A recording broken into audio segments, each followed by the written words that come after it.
Chapter 351, Who Are You Kidding? So you're asking me if I'm willing to forgive Brachio Iorgnum now, right? Well, Kaiser answered, eyeing Sejun's reaction. Why did I even ask? He regretted inwardly. Depending on Sejun's response, he would either be hated by Aileen alone or both Sejun and Aileen. And if Sejun hated him, there was no way to appease Aileen's anger. All because I was tempted by the VIP status of Dragon Market. While Kaiser was internally reproaching his own rashness. Of course I do. Fortunately, Sejun forgave Brachio. From Sejun's point of view, it was more dangerous to just send Brachio back. She might hold a grudge and try to kill him again. It was safer to make a contract that included an agreement not to harm himself. Really? Kaiser's voice brightened upon hearing Sejun's response. Of course, I can't just forgive her like that. I almost died, so I need to be compensated for my life. Of course, someone who targeted our Sejun's life must pay. How much do you want? Let's settle it simply at 500 billion tower coins. Sejun coolly responded to Kaiser's question. The value of Sejun's life had increased significantly over time. Understood, but if I make this deal with Brachio, you'll make me a VIP at the Dragon Market, right? Kaiser asked, his voice slightly strained. Anyone could see he desperately wanted it. Isn't this working too well? He hadn't expected the response to Dragon Market VIP status to be this fervent. He'd have to mention later that there are higher tiers like VVIP and Platinum. It seemed like a very bad situation would arise if he even joked about saying no. Of course. Unable to bear the consequences of a refusal, Sejun nodded. Great, ha ha ha, just wait a bit. Kaiser quickly conveyed Sejun's demands to Brachio. Shortly after, Sejun, instead of 500 billion tower coins, Brachio is suggesting settling with these 50 orbs. Lacking 500 billion tower coins, Brachio proposed an alternative, and a statue of a black dragon spat out grape-sized green orbs. Though Kaiser would have cut off any tacky item, the one Brachio offered was something Kaiser saw as truly necessary for Sejun. Chug. Sejun grabbed the green orb to examine it. Power, extra life can absorb the vitality contained in the green life orb. Would you like to absorb it? No. He hadn't agreed to the deal yet, so he didn't permit it. However, he now knew that he could absorb the vitality.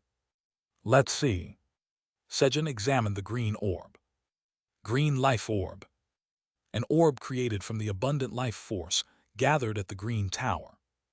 Contains the massive life force of the Green Tower. Usage restrictions. Stamina over 1500, magic power over 1500. Grade SS. The orb contained about 3 times more life force than the life orb he had obtained from defeating the Mantis Queen. It seems the Green Tower is overflowing with life force. Sejun understood the environment of the Green Tower by reading the description. That naturally explained why Ophelia had harvested tasteless crops. Too much nutrition had made them tasteless. Kaisernum, I'll make the deal. Harahaha, wise decision. As Sejun accepted the deal, Kaiser handed him the green life orb and looked at him with eyes full of expectation. From now on, for 30 days, you, Kaisernum, are a VIP of the Dragon Market. Harahaha, thank you. Kaiser hurriedly flew away to brag to the other dragons. Then, the tower's administrator says that she also wants to become a VIP of the Dragon Market. Aileen spoke up. Aileen, you can't. Sejun rejected Aileen's request. The tower's administrator feels disappointed by your words. Aileen, you and I are part of the team that runs the Dragon Market, so you can't be a VIP. We are a team. The tower's administrator nods, agreeing that your words are correct. The tower's administrator strongly insists that you and she are a team. After finishing the conversation with Aileen, absorb. Sejun absorbed the life force contained within the green life orb. Then, power, extra life, absorbs the life force contained in the green life orb. Along with the message, Green energy was absorbed into Sejun's hand, and the green orb vanished. The life orb is 100% complete. One life orb of power, extra life has been filled. The life orb is 100% complete. 2 life orbs of power, extra life have been filled. The life orb is 23.5% filled. Suddenly 2 life orbs of power, extra life were filled. 1 green life orb had given him 2 additional lives. For Sejun, who had been completing the life orb by 0.2% daily, this was very welcome news. Beneath the land, where the 9 towers and the 10th tower stood. It's hard, but let's hang in there a little longer. Flamey, tired, encouraged herself to exert more effort as she moved her gigantic roots. Flamey's roots extended to several towers. The fiery energy absorbed by the roots connected to the red tower flowed to the roots connected to the blue tower. And the life force absorbed by the roots connected to the green tower flowed to the roots connected to the dying brown tower, which lacked life force. The roots connected to the purple tower detoxified poison and burned it. The other towers were issues beyond Flamey's control, so she simply extended her roots there. Thus, Flamey was taking care of 5 towers. This will make things a bit easier for Master later, right? For Sejun, around Flamey's gigantic roots were ents that possessed much stronger and larger energies than what could be seen in the tower, assisting Flamey. While tending to the towers like this, Flamey, I can't do this anymore. I need the Master's touch today. Exhausted, Flamey declared a break and decided to seek out Sejun. Simultaneously, the movement of energies through the roots also stopped. And in the meantime, the situation in the brown tower and green tower worsened significantly. Fortunately, thanks to the flame bean, drought-inducing watermelon, and detoxifying green onion, the situation in the red tower, blue tower, and purple tower did not worsen significantly. Zelga, go back and grow watermelons again. Yes, I will enjoy the potatoes. Blue Tower's tower farmer Zelga is being sent back. Zelga, holding a boiled potato dearly, returned to the blue tower. As Zelga left, "Meow, it's a pity, meow." Theo felt dejected as he couldn't eat the giant grilled fish. "I'll grill some fish for you later." Hut, all right, meow. He quickly regained his energy at Sejun's words. And, Chairman Park, let me borrow this, meow. Theo, who needed to burn Sejun's treasures for better efficiency, picked up one of the gold lumps he had given to Sejun. "All right, I'll lend it to you." Hut, thank you, meow. Thus Theo borrowed wealth from Sejun. Poof. Hut, now I am truly Golden Cat Theo Park, meow. He shone brilliantly as he burned the gold. HMPH, I can shine brightly too if I eat sunflower seeds. Crunch. Reacting to Theo's boast, Ajax ate the sunflower seed he had been saving for later, causing his body to light up. Kyung. Kyungi wants to shine too. Kyungi looked on enviously at Theo and Ajax. But Kyungi, you can eat a lot instead. Kyung. That's right, Kyungi can eat a lot. Kyungi's expression brightened immediately upon hearing Sejun's words. Kaying. Hey, it's blinding. Just then, Fenrir covered his eyes with his paws due to the light emitted by Theo and Ajax, making Kyungi feel even better. The light only hurts the eyes. Then, Master, Flamey called out to Sejun from the palm of Veronica, who was approaching from a distance. And, Hub. As she got closer, she jumped towards Sejun. Flamey, you're here. Sejun caught Flamey and gently stroked her slightly withered leaves. Yes. Enjoying Sejun's touch, Flamey felt rewarded for her hard work. However, Farmer's Warm Touch LV7 activates. While touched, the apple tree's leaves heal slightly. Seeing the message, Sejun became worried about Flamey. Vice Chairman Theo, heal Flamey, please. Hut, leave it to Golden Cat Theo Park, meow. Kagug. Theo, emitting golden light, worked hard alongside Sejun to heal Flamey's leaves. despite Sejun and Theo's diligent healing for an hour.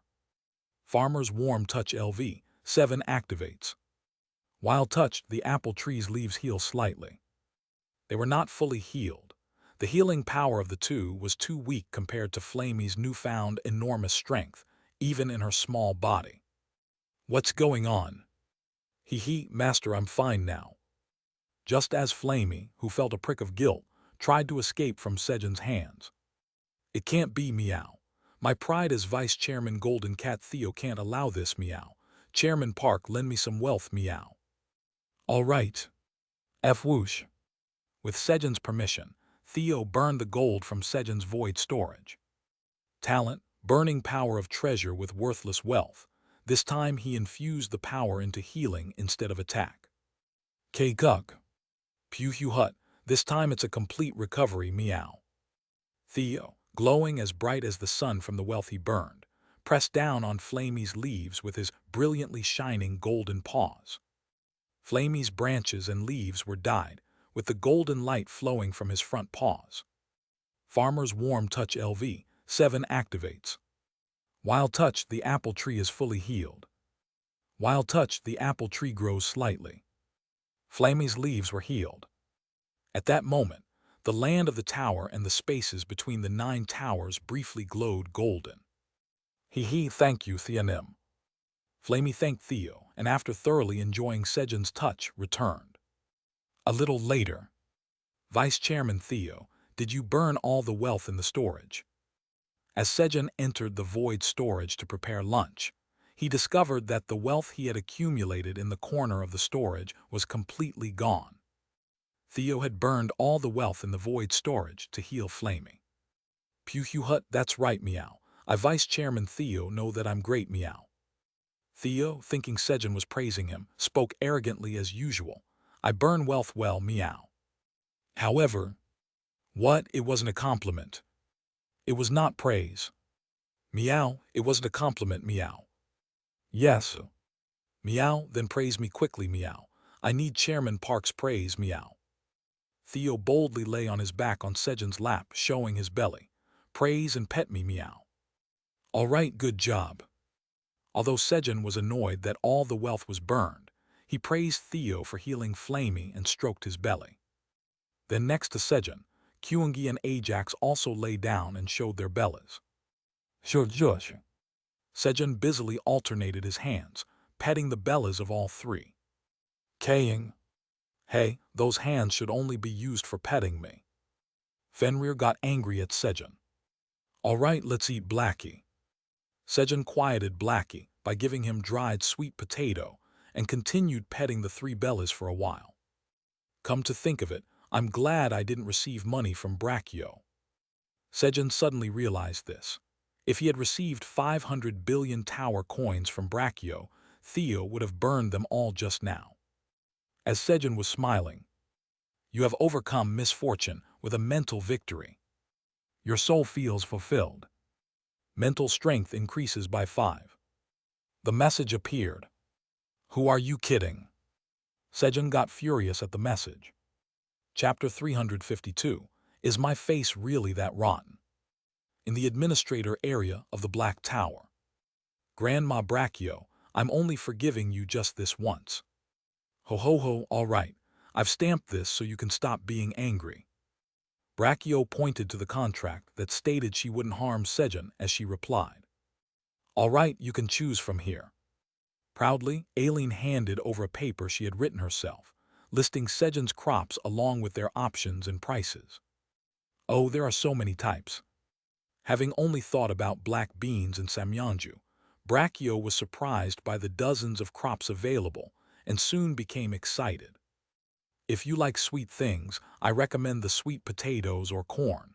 If you like something nutty, peanuts are also good.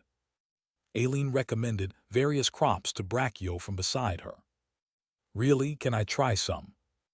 That's difficult, but if you buy a lot, I'll throw in a little extra service.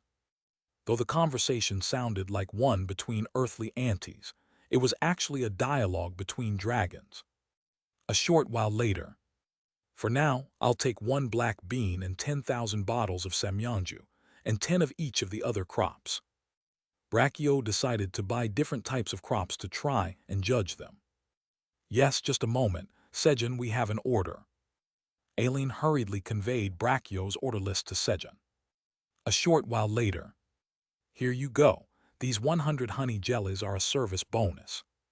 Having received the crops from Sejun, Aileen passed them to Brachio. Thanks, here's 120 billion tower coins. Keep the change to buy something delicious. Thank you, have a safe trip home. Grandma, come visit again. Ho ho ho, sure. Brachio smiled warmly at Aileen as she saw her off. Indeed, there's nothing like pocket money to get on good terms with kids. After Brachio left, Kikiki, Sejun, I sold a lot. Aileen proudly boasted to Sejun about her sales performance. Slurp. Kuh. Good, very good. After lunch, Sejun sipped his own brewed coffee, smiling contentedly. Then, you have consumed a medicine that tastes bitter. Talent, a medicine that's bitter is good for stamina has been activated. Stamina increased by 3. A message appeared. Heh, I can totally handle this level of bitterness. I'm an adult after all. Ultimately, Sejun failed to make tasty coffee, but got used to the bitterness. While enjoying his coffee, the tower's administrator informs you that your crops were sold for 120 billion tower coins. Aileen filled up Sejun's previously empty storage, boosting his mood further. 120 billion, wasn't it 115.5 billion? The tower's administrator says Grandma Brachio told her to use the change to buy something delicious. The scale of dragons was indeed massive, giving 4.5 billion tower coins just to buy some tasty treats. Really? Then Aileen can keep the change. The tower's administrator says since it's earned from your crops, it's also yours. Such honesty, not pocketing even a single tower coin. Excellent, very excellent. Aileen, is there anything you'd like to eat? Touched by her diligence, Sejun asked Aileen. The tower's administrator says she's happy if you're happy, so it's fine. Even her words were too lovely. The tower's administrator has contacted hatchlings through magic to come and browse at the dragon market, so there might be an increase in customers. Moreover, her promotional skills were incredible. She was bringing hatchlings. Of course, hatchlings have no money. They barely go out yet. But if hatchlings move, their parents or other adults must move with them to protect them. And parents have money. So if the hatchlings that come with their parents throw a fit once they are on the ground, haha, game over. Should I later create a book for the hatchlings called 54 Ways to Open Your Mom and Dad's Wallet and send it to them? Chairman Park, your face is getting very rotten, meow. Sejun, with a wicked smile at the thought of duping the parents of hatchlings, was immediately noticed by Theo, who started kneading Sejun's face. This little brat. Even Sejun had to admit he looked a bit rotten just then and couldn't get mad. But this is outrageous. How dare someone who cleaned out my storage call me rotten? This calls for retribution.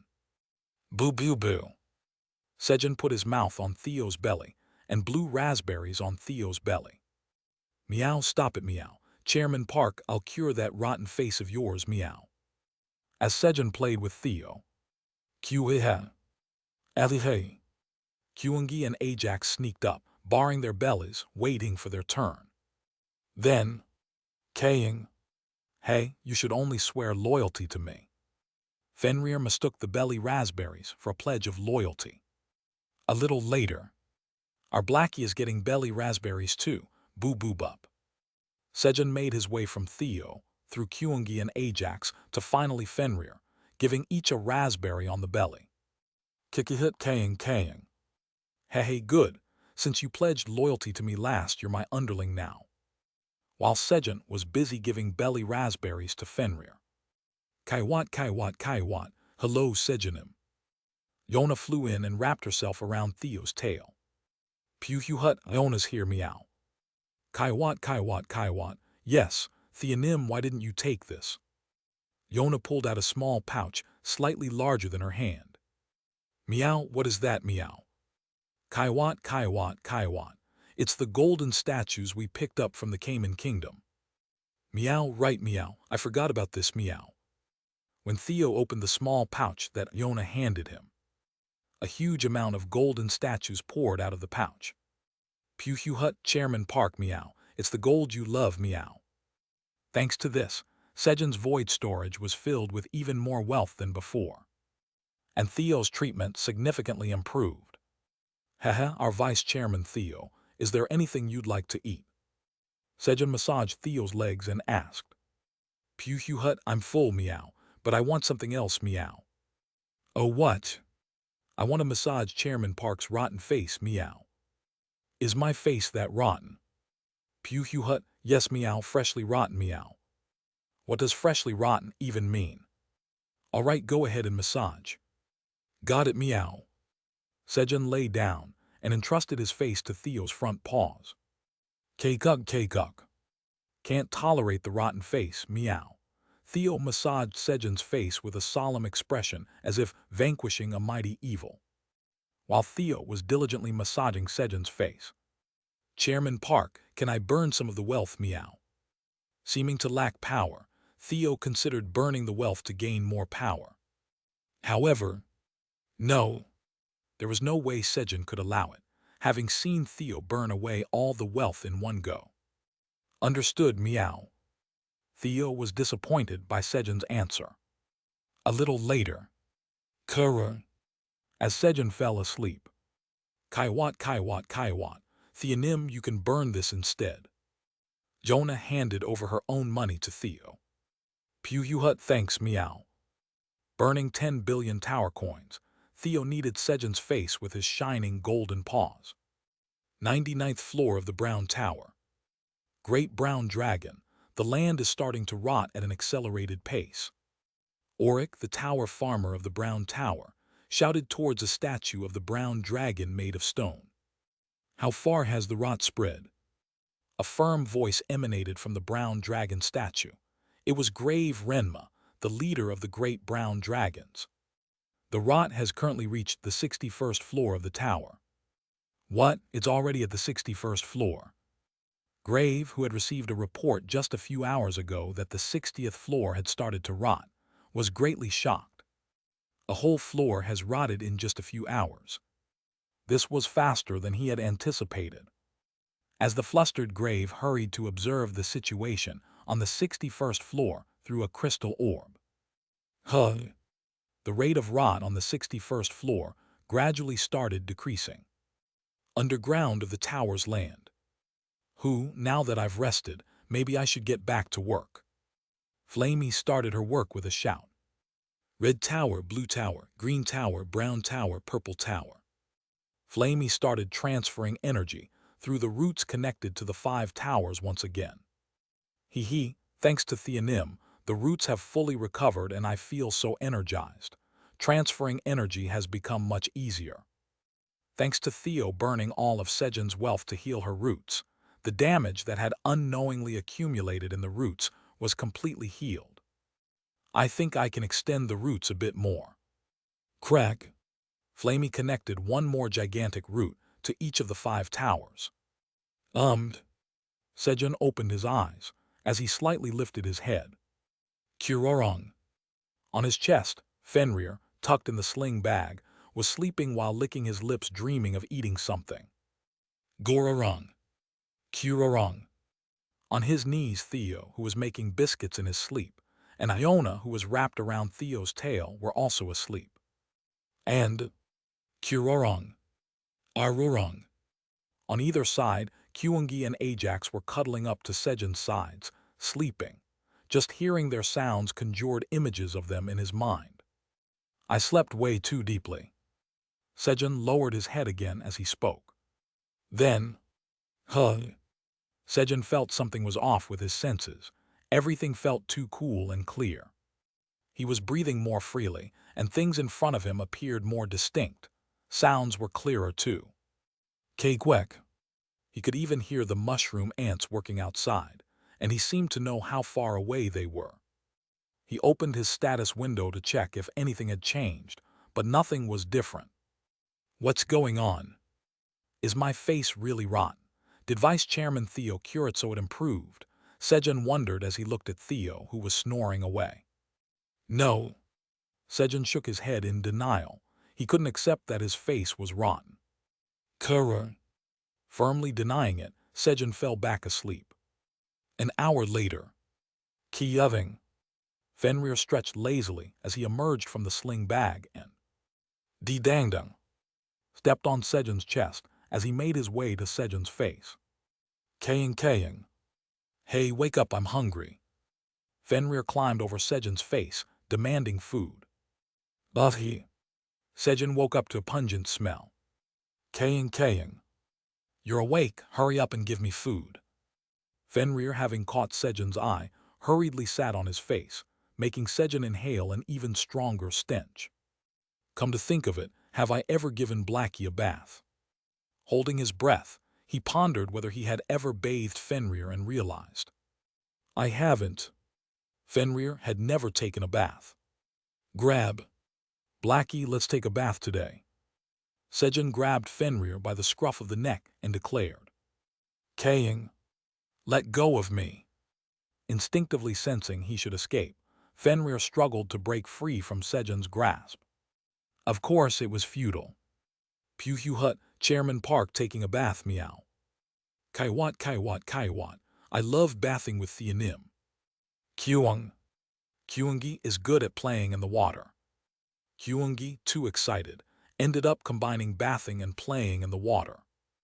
I don't need to bathe because I'm clean, but if it's with Sejun Hyung. I read in a book that giving each other back scrubs while bathing makes you closer. The group, including Sejun holding Fenrir, headed to the bathhouse. Come to think of it, it's my first time actually using the bathhouse. Since the dragons had taken over the fountain, Sejun felt pressured and built a separate bathhouse. Upon arriving at the bathhouse, Kyungi was the first to enter the tub and soaked himself in the warm water. Slap. Theo clung to Sejun's knees. Naturally, Iona was with him, as it was a package deal. And when will I get to scrub Sejun Hyung's back? Ajax was only looking for an opportunity to scrub Sejun's back. Of course, if Ajax used his strength to scrub Sejun's back, it would likely peel off the skin, so Sejun would never entrust his back to Ajax. Splash. Sejun entered the water first. Kaying. No, I don't want to. He scooped water with his hand and splashed it onto Fenrir's body, who was resisting. Then, Kaying. It's warm and nice. Fenrir calmed down. After a while, as he overcame his fear of water. Kikihit Kaying. Hey, look, behold the noble swimming of this noble wolf. Thump. Fenrir began to dog paddle. Chapter 353, Haha, what a commendable slave. Hazeli. Shake. While Kyungi, Ajax, and Fenrir were playing in the water, Sejun was humming a tune and busily shaking a tumbler in the cooking area. And then, is it ready? He poured the liquid from the container into a cup and drank it. It was a thick yellow liquid, banana shake made by mixing bananas and milk. Although he couldn't achieve the taste of the ones he had outside, he still wanted to enjoy the feeling of drinking banana shake after a bath. Is it a bit less sweet? Glug. Sejun added a dollop of honey to the banana milk and drank it again. Good. With the addition of honey, the sweetness intensified, creating a delicious banana shake. After making enough banana shake for everyone and cooling it down, he put it in the void storage and headed back to the bathhouse. Now that I think about it, my senses aren't as sharp as earlier. Sejun noted that his senses had dulled a bit compared to earlier. Breathing became slightly difficult, and his vision seemed blurred, and the ability to visualize just by hearing sounds had disappeared before he knew it. He might not have noticed before, but having experienced enhanced senses once, Sejun clearly distinguished the difference between before and after. What's going on? While Sejun was puzzled, Meow, Chairman Park, your face has rotted again, meow.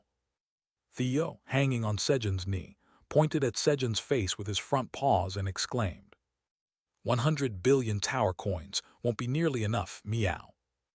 Theo shook his head in resignation, seemingly dejected. It was somewhat annoying. No, it was just plain annoying. This damn cat. So Sejun pinched Theo's cheeks as a form of punishment. Chairman Park, it hurts, meow. Are you going to say it's rotten again or not? I font, meow. I can't lie in F1 of you with Yao Guit knees, meow. Theo responded decisively to Sejun's question, unable to lie in front of Sejun's great knees. Then change it from rotten to something else. That would be. Theo pondered for a moment. All right, meow. From now on, instead of rotten, I'll say decayed, meow. No, just don't change it. Sejun had gotten used to rotten, and he didn't want to adapt to decayed. Ultimately, Sejun gained nothing from the exchange. Moving back to the bathhouse. Kaying kikaiking kaying. Huff huff, today too I was majestic. After tiring from swimming, Fenrir came out of the bathhouse and, unable to support his wet weight, flopped onto the ground. Kaying kaying. It's tiring, I want to sleep now. Fenrir closed his eyes. However, Blackie, you haven't even washed yet, why are you coming out? Fenrir, who hadn't washed yet, was not supposed to leave the water. Sejun dipped Fenrir back into the tub and scrubbed his body with his hands. Kikaiking hee kang tang. Hee, that feels cool, scrub more. Fenrir entrusted his body to Sejun and was experiencing paradise.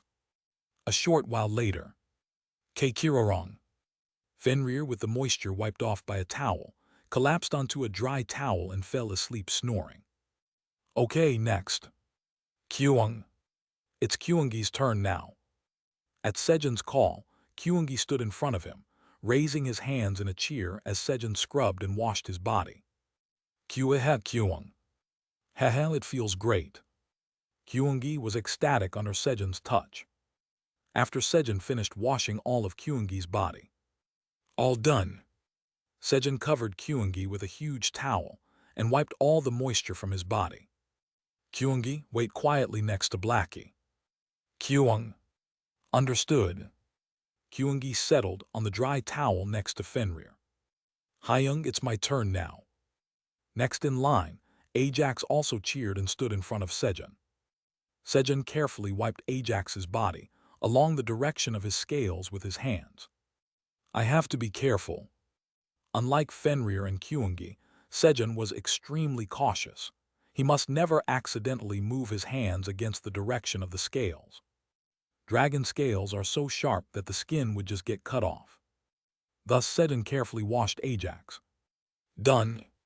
After removing the moisture from Ajax, Sejun said, Ajax, you wait too. Yes, Hyung. Responding to Sejun, Ajax sat down next to Kyungi. Kurorong. Before long, Kyungi, unable to resist the post-bath drowsiness, started nodding off. Okay, next is. Snap. Sejun grabbed the scruff of Theo, who was busily licking his hind leg fur with a seductive pose. Meow, Chairman Park, what is it, meow? What do you mean, what? It's time for a bath. Sejun replied as he dunked Theo into the water. Theo, due to his water attribute talent, could absolutely avoid getting wet, which made him smell worse than anyone. Pew hut, I Vice Chairman Theo will never get wet, meow. Theo scoffed at Sejun's words. Indeed, Theo's fur remained completely dry. However, Sejun had an invincible weapon to disable Theo's waterproof ability. If you take a bath, you get an extra day of exclusive lap privileges. Got it, meow. Naturally, Theo chose Sejun's lap. Simultaneously, Theo released his waterproof ability, and his fur dissolved in the water like paint. Sejun scrubbed and washed Theo's body, and while at it, washed the sleeping Yona who was on Theo's tail. Kaiwat kaiwat kaiwat. Even in her sleep, Yona made content sounds under Sejun's touch during the bath. However, me-yo. If I could just endure this, he could monopolize Chairman Park's lap for another day, meow. Theo grimaced, hopping for the bath to end quickly. Done. Get off me, meow. At Sejun's words, Theo turned on his waterproof ability again and shook off the water. Vice Chairman Theo, go rest with Yona. Got it, meow. Theo climbed onto a dry towel as Sejun began washing himself. Like that when the bath was over. What, they're all sleeping. Gororong. Kurorong. Kurorong. Erorong. Kirorong. Everyone was sleeping well, stacked on top of each other. Q, good, Aileen, you have some too. The tower administrator says thank you. The tower administrator says it is sweet and delicious. Unable to wake the sleeping ones, Sejun shared the cool banana shake with Aileen. And then, at this rate, you guys are going to catch a cold. Sejun spoke while embracing everyone in his arms. Ah, will only I catch it, I worried needlessly again. No, Blackie can catch it. Because Blackie is weaker than me. Hezzy. Feeling inexplicably happy, Sejun chuckled as he headed to the bedroom. Green Tower, 99th floor. Thud. What is it? Why is that Park Sejun giving me any work? Ophelia planted carrot seeds into the ground with irritation. She was annoyed when Sejun gave her work, but now that he wasn't giving her any, she was annoyed about that too. It felt like she was being ignored. My farming skills are so good, grow. With confidence, Ophelia used her skill on the carrot seeds. Crunch. The carrot seeds quickly took root and grew. Shortly after, all right, time to harvest. Swoosh, swoosh. Ophelia pulled up the carrot stems that had grown tall above the ground, each pull yielding a carrot the size of a radish. Carrots, being root plants, didn't fail to produce like cherry tomatoes might. However, they still lacked flavor. If you try this, you'll see how skilled I am. Transport. Ophelia, feeling proud, sent 1,000 of the carrots she harvested to Sejun, paying 8 million tower coins for inter-tower transportation. Kyung. It's the smell of pancakes, yay. Kyungi, awakened by the delicious scent, got up from the bed. Sniff, sniff. Following the scent to the kitchen, Kyungi found Sejun cooking pancakes for dinner. Kyungi, you're up. Kyung. Yes, it was a sweet sleep. Kyungi responded with a beaming smile to Sejun's question. Dinner's ready, can you bring the others? Kyung. Got it, leave it to Kyungi. A moment later. Float. Kyungi used telekinesis to bring the sleeping ones to their places at the table. Then, meow. How it smells delicious. Kaying. Is it time to eat? One by one, they woke up to the scent of food, stretching and getting ready to eat. You're hungry, right? Let's eat quickly. Sejun placed plates with pancakes and glasses filled with banana shake in front of everyone. Kyung. Thanks for the food. Hyung, I'll eat well. Kaying. Hey, I'm sitting here. Hurry up and give me mine. Fenrir barked, eagerly making it known that he was waiting right below them. All right, let's feed our Blackie too. Sejun served mini 5-stack pancakes and a small bowl of banana shake for Blackie. And so the meal began. Kyung. Haha, Dad the cooking genius made something amazing again. Kyungi took a sip of banana shake, looking at Sejun thinking, as expected of our dad. Uhihi, as expected of Sejun Hyungnam. Ajax looked at Sejun with admiration, respectfully calling him Hyungnam. And then, Kaying. Hey, you can't run away anywhere. You remember I saved you, right? You're my servant forever. Fenrir kept a watchful eye to make sure his skilled servant wouldn't escape. Pew Hut, Chairman Park, I'm hungry too, meow. Here. Sejun fed Theo homemade churu with his left hand, while starting to eat his pancakes with his right. Then, flash. 1,000 agility carrots infused with vitality have arrived. A bright pillar of light fell in front of Sejun, revealing 1,000 radish-sized carrots. Thanks to that, Sejun's pancake was completely smashed. What the? Sejun frowned as he examined the carrots that had suddenly appeared before him. Agility carrots infused with vitality. These are carrots that have grown quickly by absorbing high amounts of magic power and vitality. They are cultivated by a novice farmer who barely knows the fa in farming, hence they lack flavor. Consumption permanently increases stamina and agility by 1. Cultivator, Green Tower's Tower Farmer Ophelia. Shelf life 100 years. Grade C+. Green Tower's Tower Farmer Ophelia. Last time it was said she didn't even know the farm in farming, but now it seems she at least knows the fa. Did she actually improve? But why did she send these to me? Sejun pondered Ophelia's intention for sending him the carrots. The first thought that came to mind was carrot terrorism. Since it indeed ruined his dinner, it seemed like an act of terrorism. Moreover, sending tasteless carrots that only boost stats seemed like a message saying, "Eat these tasteless carrots and get stronger, you weakling." Wow, this really annoys me. The more he thought about it, the angrier he became. Retribution it is. Just as Sejun was about to unleash a fiery retribution on Ophelia, who hated heat, the slave of the Green Tower is asking if you acknowledged her farming skills. Ophelia spoke to him. I did, very much so. And he was about to scold her for it. The slave of the Green Tower asks why you won't give her work despite seeing her farming skills. Why am I not giving you work? Isn't it obvious? Because you're really bad at it. The slave of the Green Tower is infuriated. Why, it's the truth, though. Ophelia was enraged by Sejun's words. The slave of the Green Tower says she cannot accept this and challenges you to a contest to see who can farm better.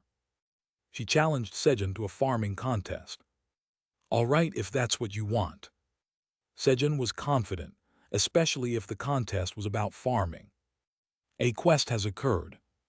Quest, the foolish slave of the Green Tower has challenged you, an excellent farmer, to a farming contest. Win the contest.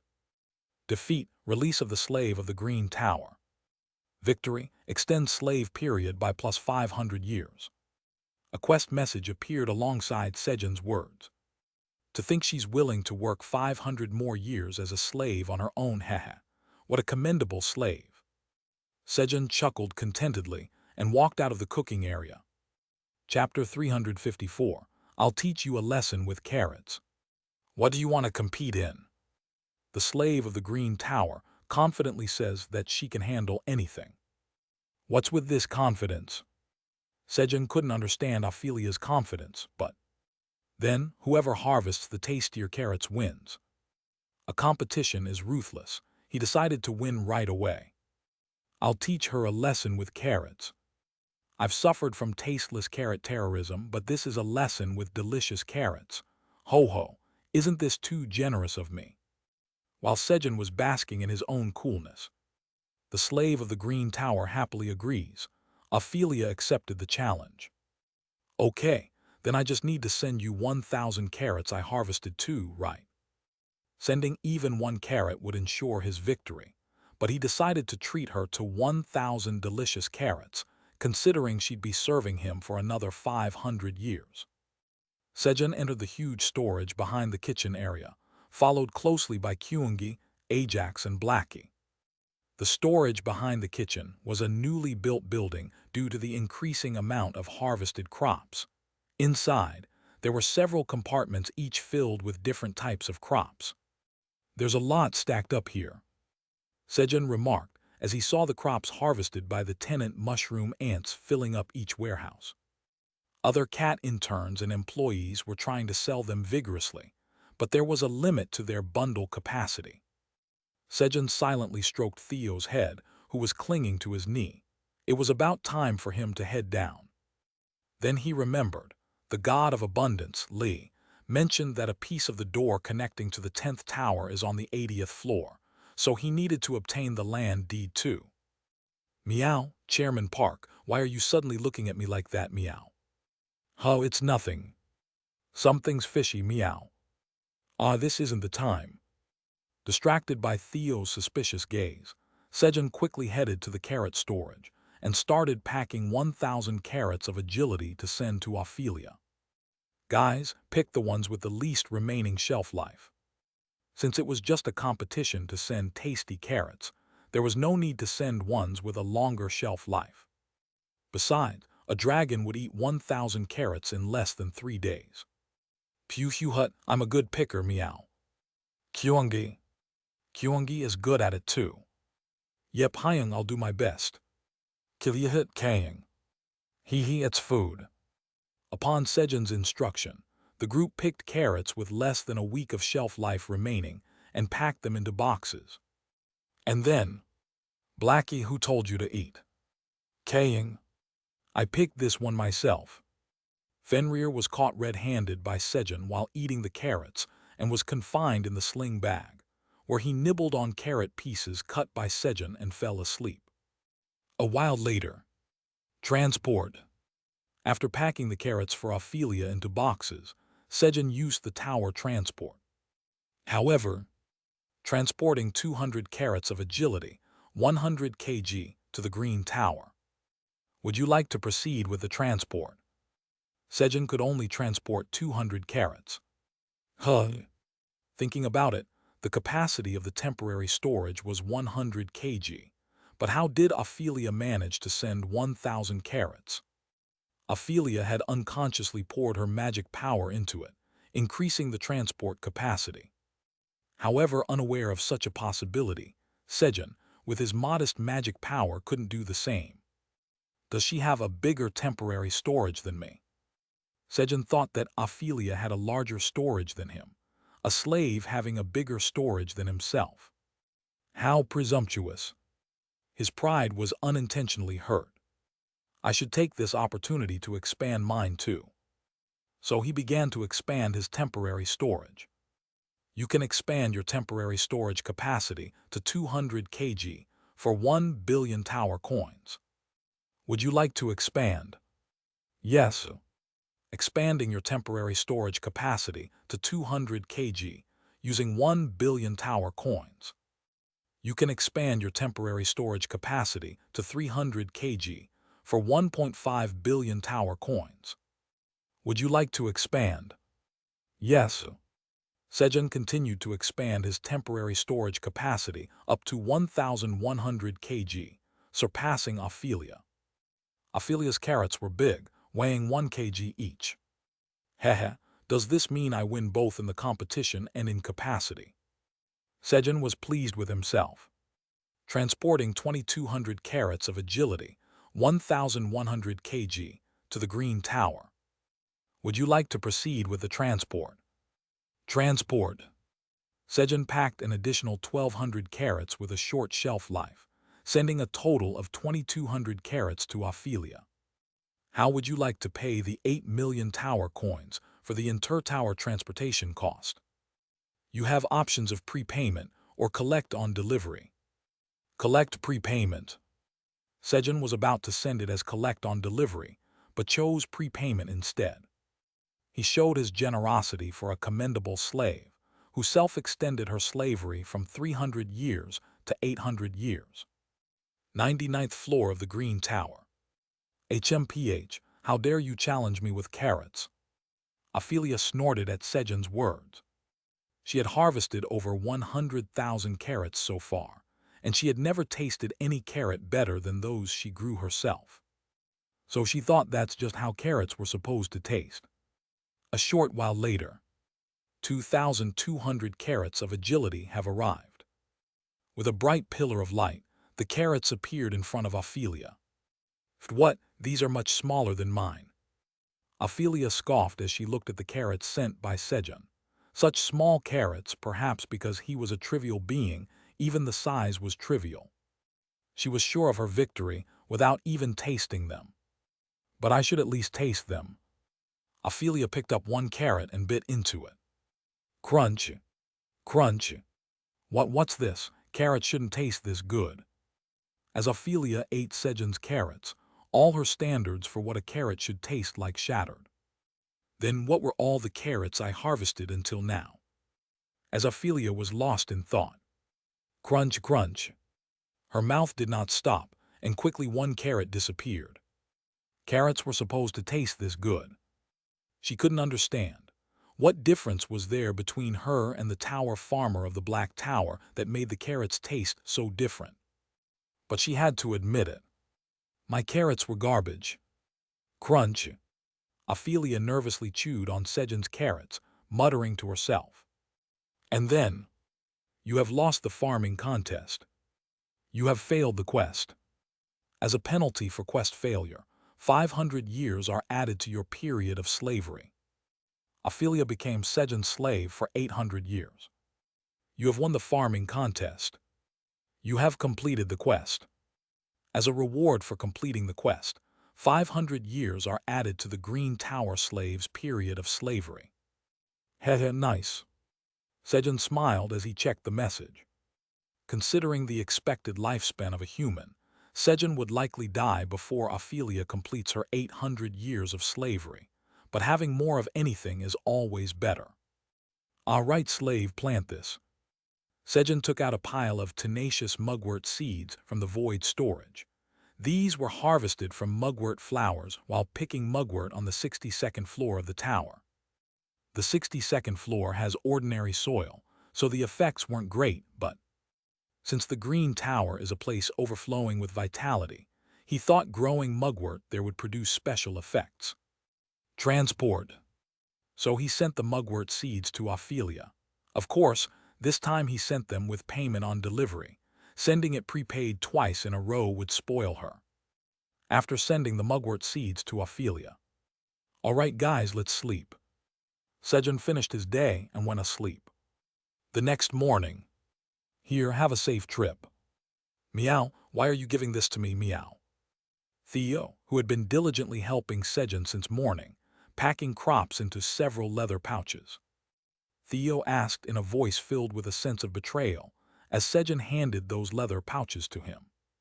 Give 1/3 each to the kingdom of Kav and the Red Ribbon Kingdom, and sell the rest on the 4th floor of the tower. Meow, are you sending me to work, meow? Yes. I don't want to go alone, meow. Let's go together, Chairman Park. Theo resisted being away from Sejun's lap and threw a tantrum, but no, I have things to do. Sejun flatly refused. He planned to use the last remaining land deed from the 73rd floor of the tower that he received from Black Rabbit. Instead, let's go together up to the 73rd floor. Pew hut, okay, meow. Theo, happy to be with Sejun a bit longer, smiled and replied. After persuading the simple Theo, Sejun had breakfast and stay inside. He put his party in the void storage and unfolded the land deed. And then, the summoning function for the initial engraving of the land deed for the 73rd floor farm has been activated. Sejun and his party disappeared from the Black Tower. Crunch. Why is this carrot so tasty? Swoosh. Ophelia, who had lost the farming contest and had 500 years added to her slavery, was eating Sejun's carrots and foolishly laughing as she scattered the mugwort seeds he sent on the floor. Despite being furious for having her slavery extended, the deliciousness of the carrots kept making her laugh. Then, Ophelia, come up here for a moment. Brachio called Ophelia. Yes, I'll come right now. Ophelia hurriedly moved to the administrative area of the Green Tower. The 99th floor of the Green Tower, where Ophelia had left. Wriggle, wriggle. The casually thrown mugwort seeds began to squirm and take root in the ground. Grandma, you called for me. Ophelia asked Brachio, who had called her. Yes, my child, come and try this. Brachio took out crops she had bought from the Black Tower, including cherry tomatoes, sweet potatoes, and potatoes, 10 of each. Among them, Ophelia noticed an orange crop that looked similar in size to the one she had just seen. Crunch. When she tasted it, it was exactly the same. Grandma, is this crop grown by the Black Tower's tower farmer? How did you know that? Why didn't you call me sooner? If she had eaten these sooner, she wouldn't have competed in farming with Sejun, and then she wouldn't have added 500 years to her slavery. Feeling unjustly treated, Ophelia's eyes moistened. Crunch, crunch. Yet Ophelia didn't stop eating the carrots. I feel wrong, but it's delicious. Thanks to that, her lips curled up while her eyes were tearful, making Ophelia's expression strange. Ophelia, are you okay? Brachio looked seriously at Ophelia. Could it be that our granddaughter had gone mad from the shock of becoming a slave? Yes, Grandma, I'm fine. Fortunately, Ophelia soon returned to her normal expression, reassuring Brachio. You have arrived at the 73rd floor of the Black Tower. You have moved from the 99th floor, the top floor, to the 73rd floor. You have descended 26 floors. Title, Retrogressor. Effect is activated. All stats increase by 26. Sejun, upon arriving at the 73rd floor of the tower, like a sunfish, he quickly scanned the surroundings for any signs of danger. However, thud, before he could finish surveying the area, something struck Sejun's back forcefully, sending him rolling across the ground. Power Unbreakable Body is activated, consuming magic power to protect the body from breaking. There is not enough magic power to protect the body. Dragon Tribe Skill, Dragon Scale is activated. The Great Black Dragon Kaiser Scale is destroyed. One life orb is consumed. Powers and magic activated consecutively to protect Sejun. What's that? As Sejun was sent flying, he spotted the creature that had attacked him. It was a gray monster made entirely of rock. It was a fragment of Kruger, the destroyer of mountains, seventh seed of the Apostles of Destruction. At that moment, clank, Kaying, how dare you attack my servant? I'll protect my servant. Fenrir opened the void storage onto Kruger's head and lunged towards it. And then, how dare you touch Chairman Park, meow? I'll teach you a lesson, meow. Kyung, you hit Kyungi's dad. Kyungi is angry. How dare you hit Sejun Hyung? I'm going to smash you to pieces. Outrunning Fenrir, who was leading the charge, Theo, Kyungi, and Ajax all attacked Kruger. Chapter 355, Heh, Sweet. How dare you challenge me, Kruger, the seventh seed of the Apostle of Destruction and the Destroyer of Mountains. Kruger prepared for battle by fiercely slamming his fists together with a loud bang. Bang! It's time for Meow Meow Storm Fist Meow, Meow Meow Meow. Theo was the first to launch thousands of invisible magical blades at Kruger. He's strong. Although invisible, Kruger felt the immense power approaching and thrust his hands into the ground. If it were just his own power, he couldn't have been blocked, but with the power of that fragment he was unstoppable.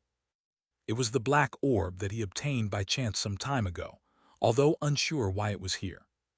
A red mist emerged from the black orb embedded in his chest, supplying Kruger with the lacking power of destruction. Mountain lifting. As Kruger raised his hand, a mountain rose from the ground. Kaying. Hey, that's mine, core, come to me. As Fenrir saw his core fragment embedded in Kruger's chest and yelled, Theo's Meow Meow Storm Fist collided with the mountain raised by Kruger. Quagwing. Theo's attack shattered the mountain, scattering huge boulders in all directions. Thump thump. Fenrir, floating in the air, sprinted forward, stepping on the surfaces of the flying rocks. Since Kruger, also an apostle of destruction, had it, the core did not respond to his call. Then, Kyung. It's time for Kyungi's Storm Fist. Kyungi, seeing Theo's attack blocked, thrust his fist toward Kruger. It was a perfect punch from Kyungi, smoothly executed from his legs to his waist to his fist. Whether he learned it from someone or it was instinctive, there was not an ounce of excess movement. Heh, not bad, mountain shattering. Kruger laughed and thrust his fist forward in response. Kwang! A massive collision of forces. This time a strong wind blew. Fortunately, Fenrir had managed to embed his dragon claws into Kruger's back before that. Quang! Though buffeted by the strong winds, he didn't fly away. Kaying! Hey, Kruger, give me back my core. As Fenrir embedded his dragon claws, he moved gradually towards the chest of Kruger like climbing a cliff. Since Fenrir had such negligible power, Kruger didn't even realize something was hanging on his body. Creak. Though Kyungi's attack cracked Kruger's body, no message of enemy defeat appeared. Moreover, as the red mist seeped into the cracked rock, the fissured parts quickly healed. While Theo and Kyungi were attacking Kruger, Ajax unsealed. Sejun, who had engraved the black dragon tattoo on his left arm with Kaiser's scales and charged 2 power, extra life, using the green orb of life, shouted. And full body armor transformation. He quickly took out the dragon warrior helmet with the black dragon tattoo engraved on it and put it on. Defense of the dragon warrior. 2 black dragon tattoos. 3 extra lives. Power, indestructible body. Couldn't be used because he had almost depleted his magic power just before, but with this, he was nearly fully armed. Just as Sejun finished arming himself. You're dead now, how dare you hit our Sejun Hyung?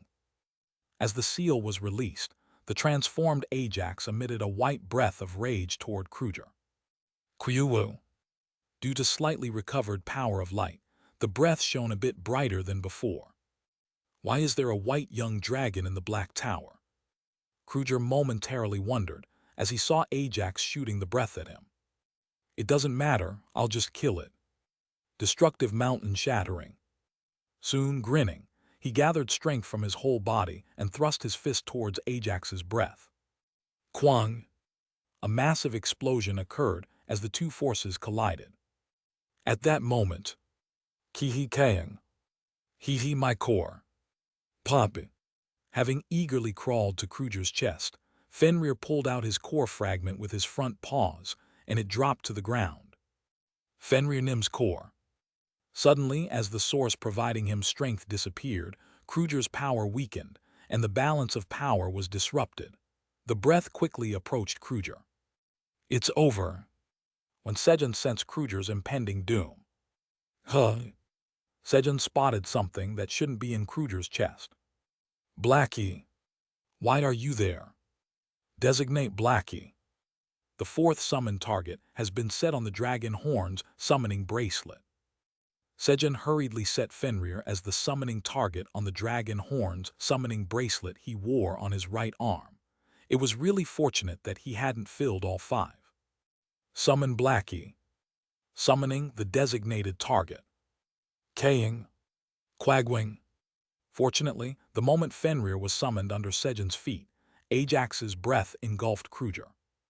God Ajax Maimb has slain the 7th apostle of destruction, the mountain-destroying rock Kruger. You have gained 10 million experience points, which is 50% of the experience points acquired by Goward Ajax Maimb.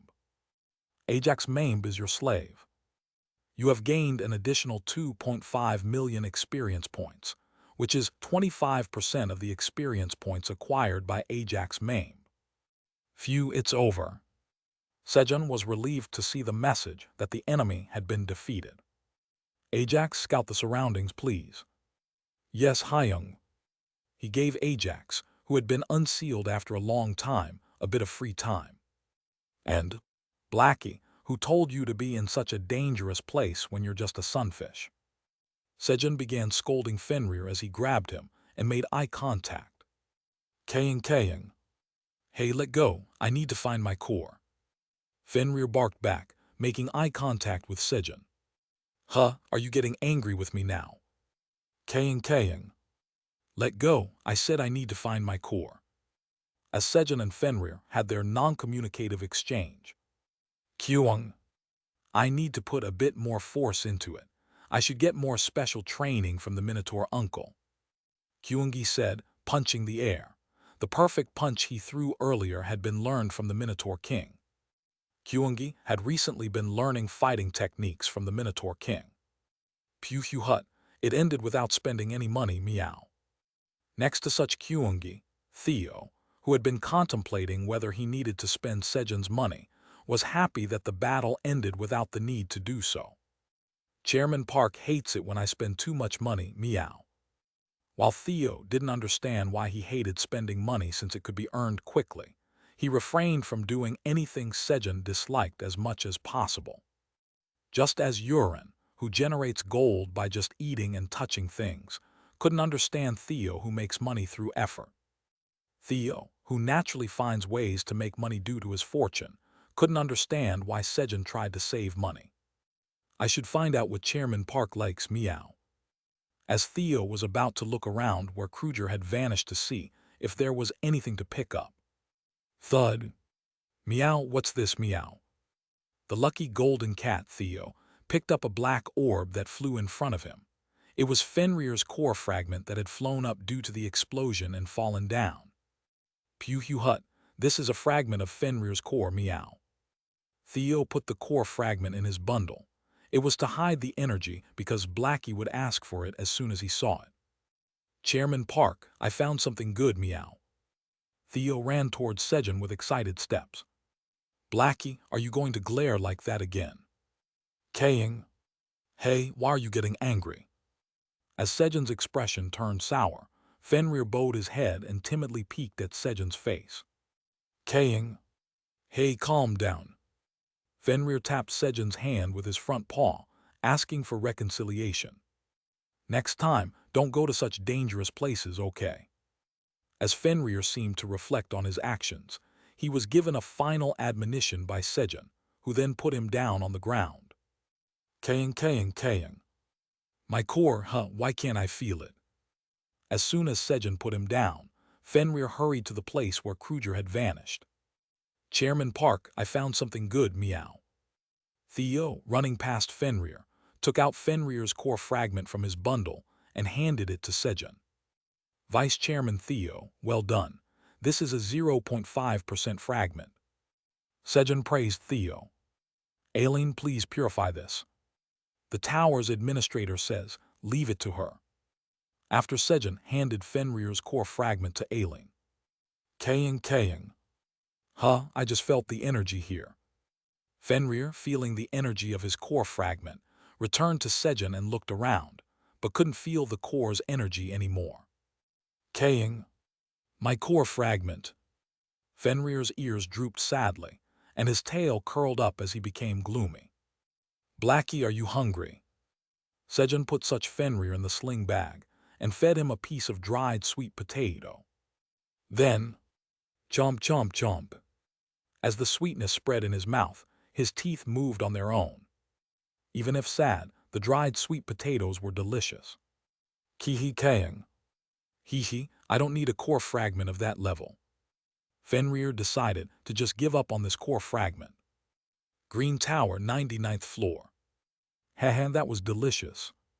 Sejun's farming skills are really incredible. I need to work hard too. Ophelia, having eaten Sejun's crops and resolved to improve her farming skills, returned to the 99th floor of the tower. What's all this? Ophelia exclaimed upon seeing the land covered in red and blue. There were two types of plants, one with red leaves and the other with blue leaves. Could it be that these are the mugwort I planted?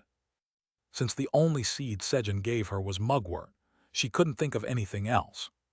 But why are there two colors? Ophelia, intrigued, cut the blue mugwort with her farming knife. You have harvested vibrant magical mugwort. Your job experience have slightly increased. Your proficiency in harvesting LV7 has slightly increased. You have gained 70 experience points. Vibrant magical mugwort. Ophelia examined the options of the mugwort. Vibrant magical mugwort. This is mugwort that grew by absorbing the overflowing magic power of the Green Tower.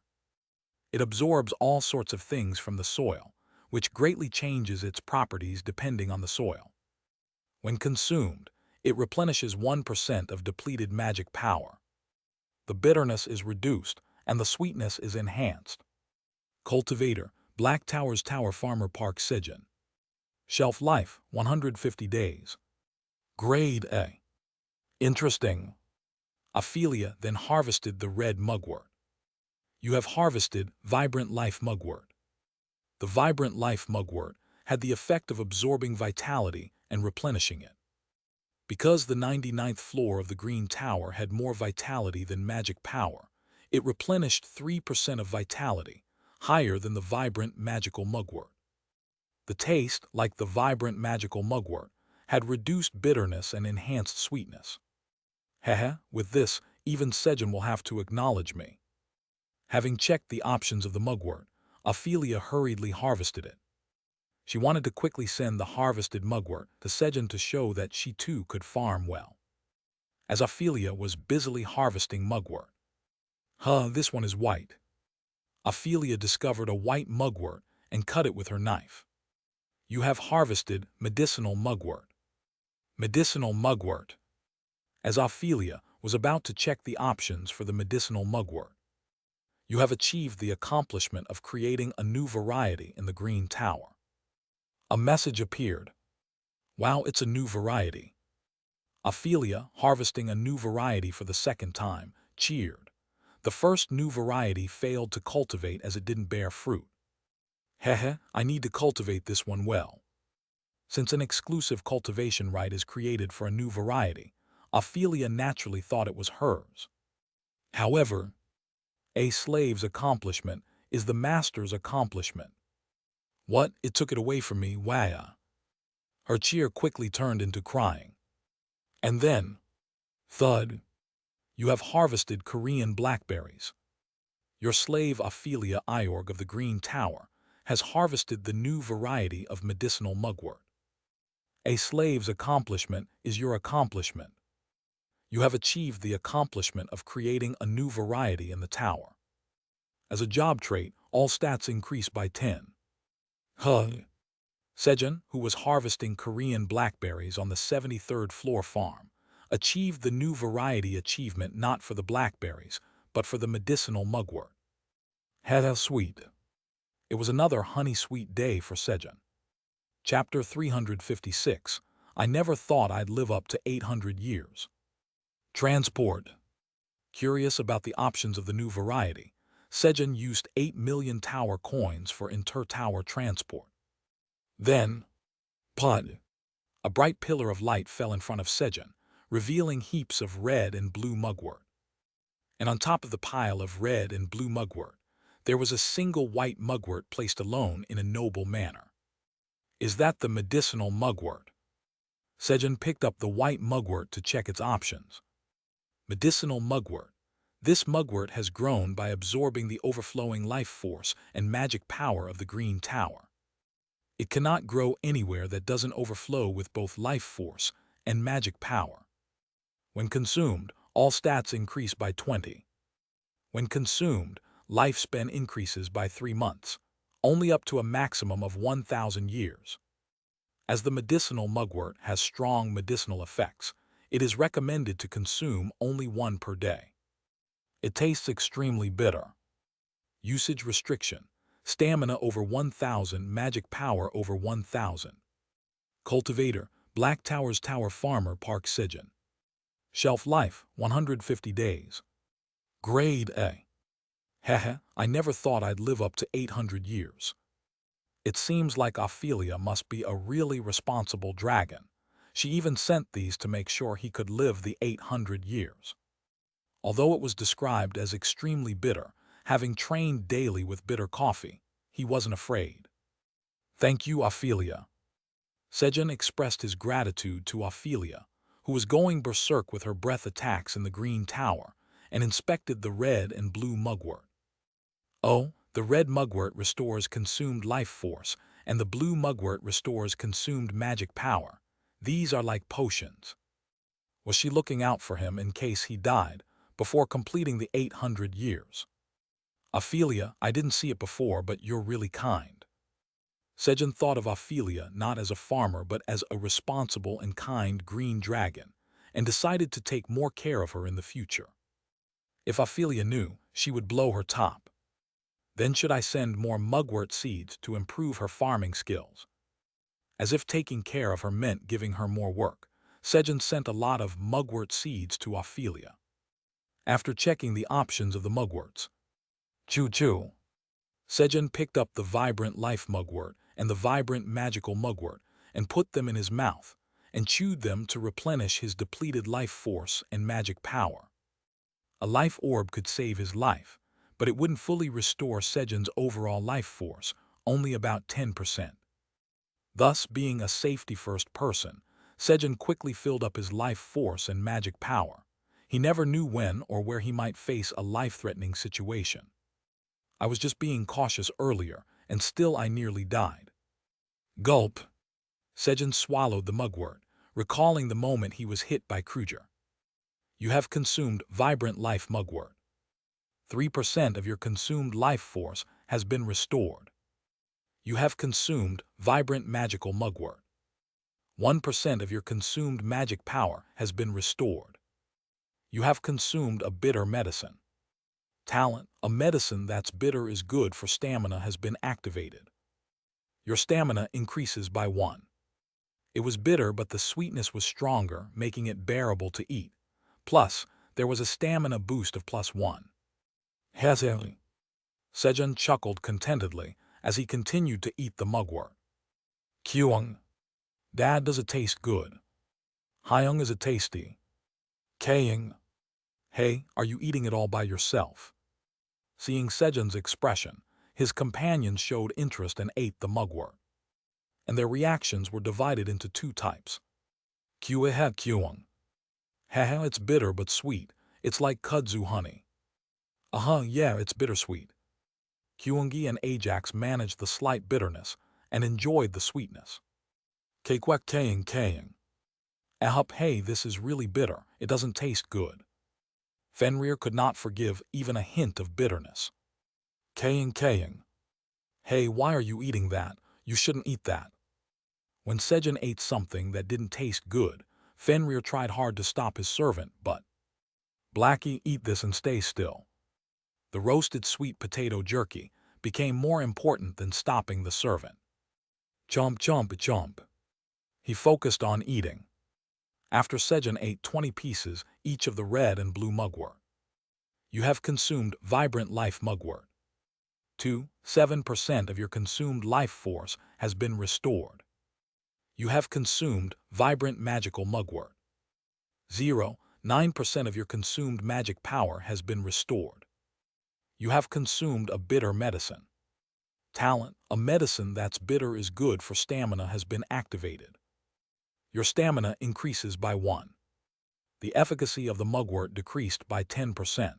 The effect decreased due to continuous consumption of the same crop. Although the effect diminished with each intake, Sejun kept eating. After eating about 30 pieces of mugwort, his mouth completely adapted, and the talent of medicine that's bitter is good for stamina did not activate. He tried rinsing his mouth with water, but it was useless. All right, it's full. After eating 100 pieces each of the red and blue mugwort, his life force and magic power were fully restored. The amount recovered by the mugwort was low for magic power, but that was due to his inherently high basic magic power recovery rate. But this would be hard to eat in a hurry, right? To fully recover, one would need to eat 2 fistfuls of mugwort at once. When Sejun's life force and stamina dropped, it was often in urgent moments. There was no time to leisurely chew on mugwort. I should try making it into a juice so I can drink it later. As Sejun thought of more convenient ways to consume mugwort. Clicking. He opened the golden box of abundance, took out the black beans inside, and put in the medicinal mugwort. Ophelia had harvested the medicinal mugwort before its seeds could develop, leaving no way to obtain seeds. If he left it in for just 1 day, 4 more medicinal mugworts would be produced, so he planned to put it in once every 4 days to secure 4 days' worth of medicinal mugwort.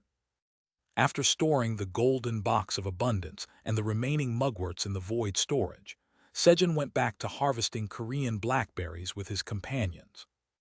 You have harvested Korean blackberries.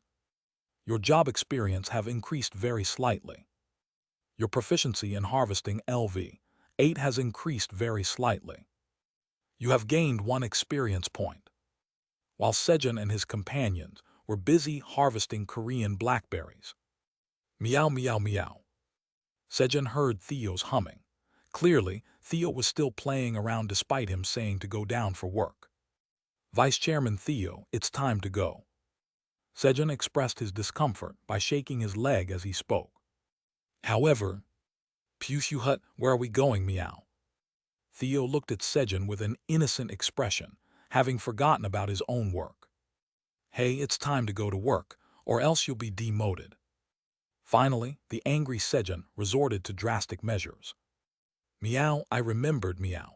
Vice Chairman Theo will do a good job, meow. I'll work really hard, meow.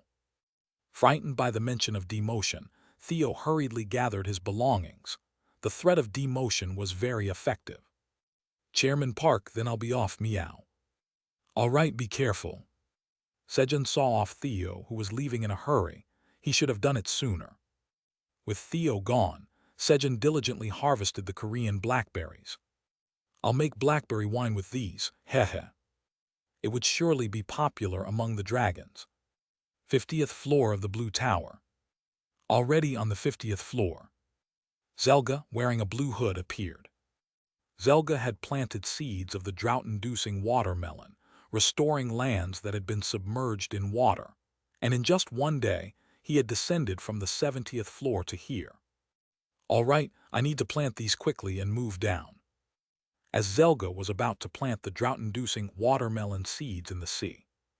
Kugung! Water erupted, revealing a giant green serpent, the 12th apostle of destruction, the serpent that summons tsunamis, Leviathan. Kukuku, be swallowed by the giant tidal wave. The sea roiled as dozens of tidal waves, each 10 meters high, surged towards Zelga.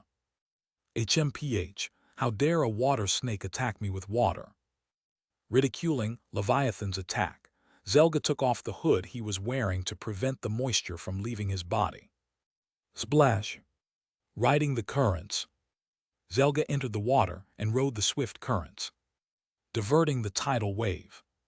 He swiftly moved, diverted the approaching tidal waves, and in an instant he was in front of Leviathan. Parting the sea. Along with the sea, Leviathan too was split in half.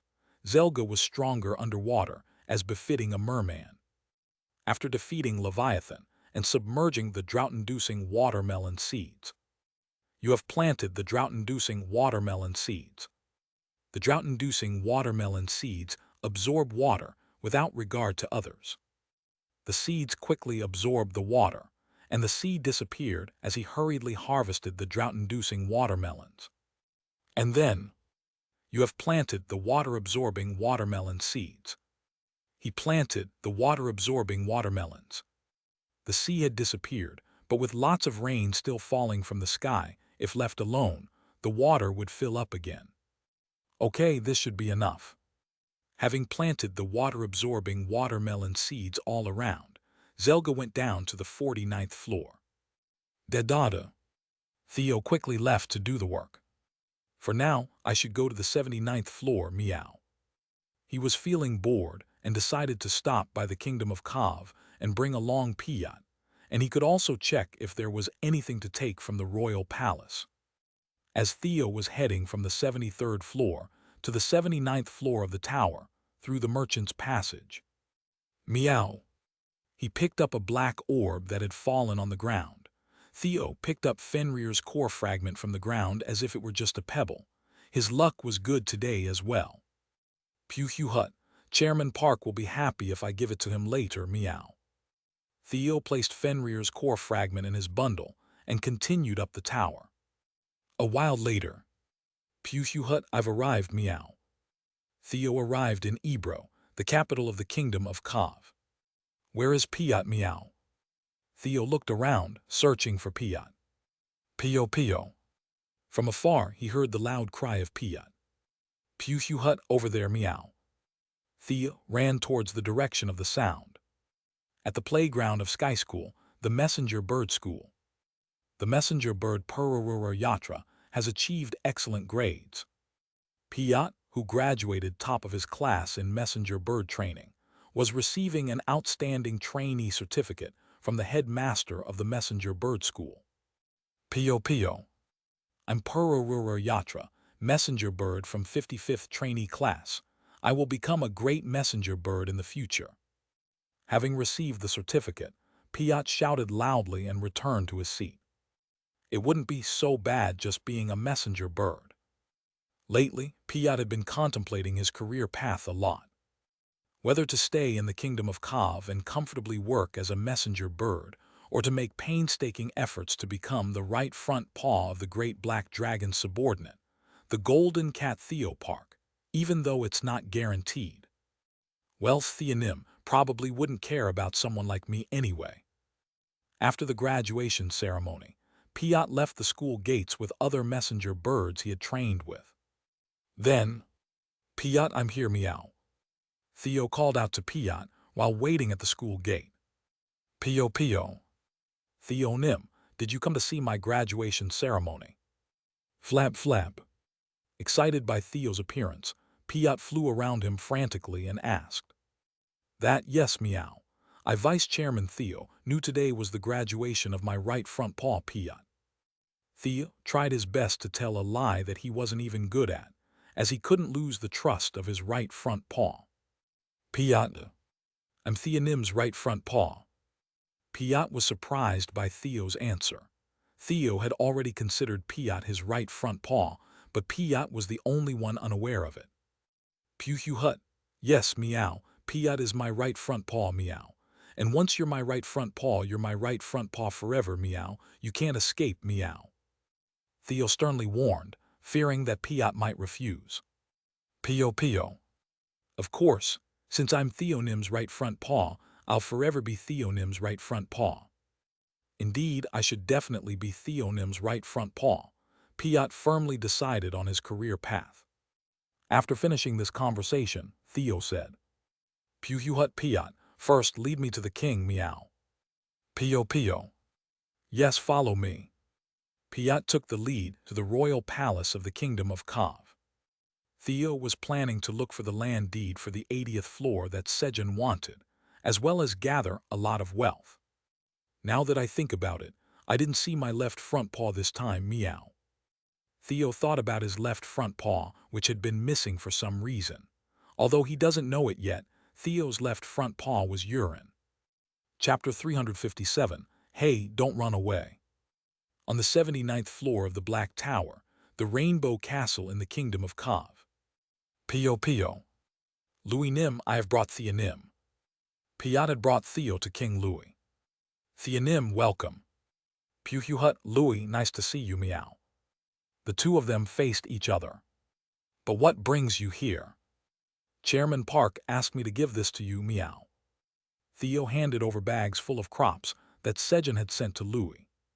"Chairman Park, you mean the great black dragon." Although Louis was initially confused why the great black dragon was referred to as Chairman Park, he fortunately understood that they were the same. "Oh, thank you. We were running short on food lately as many birds were born." "Pew hut, be very grateful, meow." With great excitement over Louis's thanks, Theo completed his first errand for Sejun. "Do you have the land deed for the 80th floor of the Black Tower, meow?" He started on completing the second errand. "The land deed for the 80th floor." "Yes, meow, Chairman Park wants it, meow." "I'm sorry. We don't have it now, but if you give us some time, I'll mobilize all the resources of the Kingdom of Kav to secure the land deed for the 80th floor." "Okay, meow. Then I'll just go see the treasure vault today, meow." "Yes, I will guide you to Theonim's treasure vault." When Louis was guiding Theo to the treasure vault, he gave last time as a reward for the mother tree. Theonim, where are you going?" "Pew hut, is it not there, meow?" Theo began heading in a different direction from where Louis was guiding him. "I feel the pull over there, meow." The place he headed to had a more splendid door than the treasure vault Theo originally received. It was Queen Prana of the Kingdom of Kav's treasure vault. This is. Arriving in front of the treasure vault where Prana kept her most cherished treasures, Louis was flustered. "Pew hut, open it, meow." Theo boldly asked Louis to open the door. "Just wait a moment." Opening it himself could lead to a huge nagging from his wife later. Louis hurriedly sent a soldier to Prana. "Theonim is here. Theonim, please take whatever you desire." Prana personally came and gladly opened the treasure vault. "Got it, meow." Theo entered the treasure vault and came out with a brown bead. Phew. As Theo came out with just one item, Prana quietly sighed in relief. She said to pick freely, but she didn't really mean it. Theo carefully packed the gift for Sejun in his bundle. See you again, Meow. Come on, Piat, let's go, Meow. Pio? Yes, goodbye. Theo and Piat headed down to the 55th floor of the tower. Meow, meow, meow. Pio, pio. Thus, they sang a song as they went down to the 55th floor. Meow. Pio. Theonim, there's a fork in the road. A fork appeared in front of them. Pew hut, it's this way, meow. Theo sensed the aura of wealth and took the right path, and white snakes began to appear. Once again, they were inside Jormungandr's belly. And, Kuik. From afar, the familiar sound of a pig being strangled could be heard. Theo was heading towards Urin, who unknowingly was both a slave baiter, a cash dispenser for Theo, and he doesn't knew it yet. Theo's left front paw man. Pew hut, time to make money again, meow, come on, Piat. Theo laughed brightly as he ran towards the source of Urin's screams. Kyungi, good job. Sejun patted Kyungi on the head as they finished harvesting Korean blackberries together. Ajax was spending his free time under the guise of scouting the surroundings. From time to time, Ajax's loud roars could be heard, which seemed like it would bring many workers to work on the farm. Kyung. Hehe, is it lunchtime now? Kyungi looked at Sejun with hopeful eyes. It seemed like he wanted something. Yes, it's time for lunch. Kyungi, what would you like to eat? Kyungi wants to eat sukkaridiak. TL.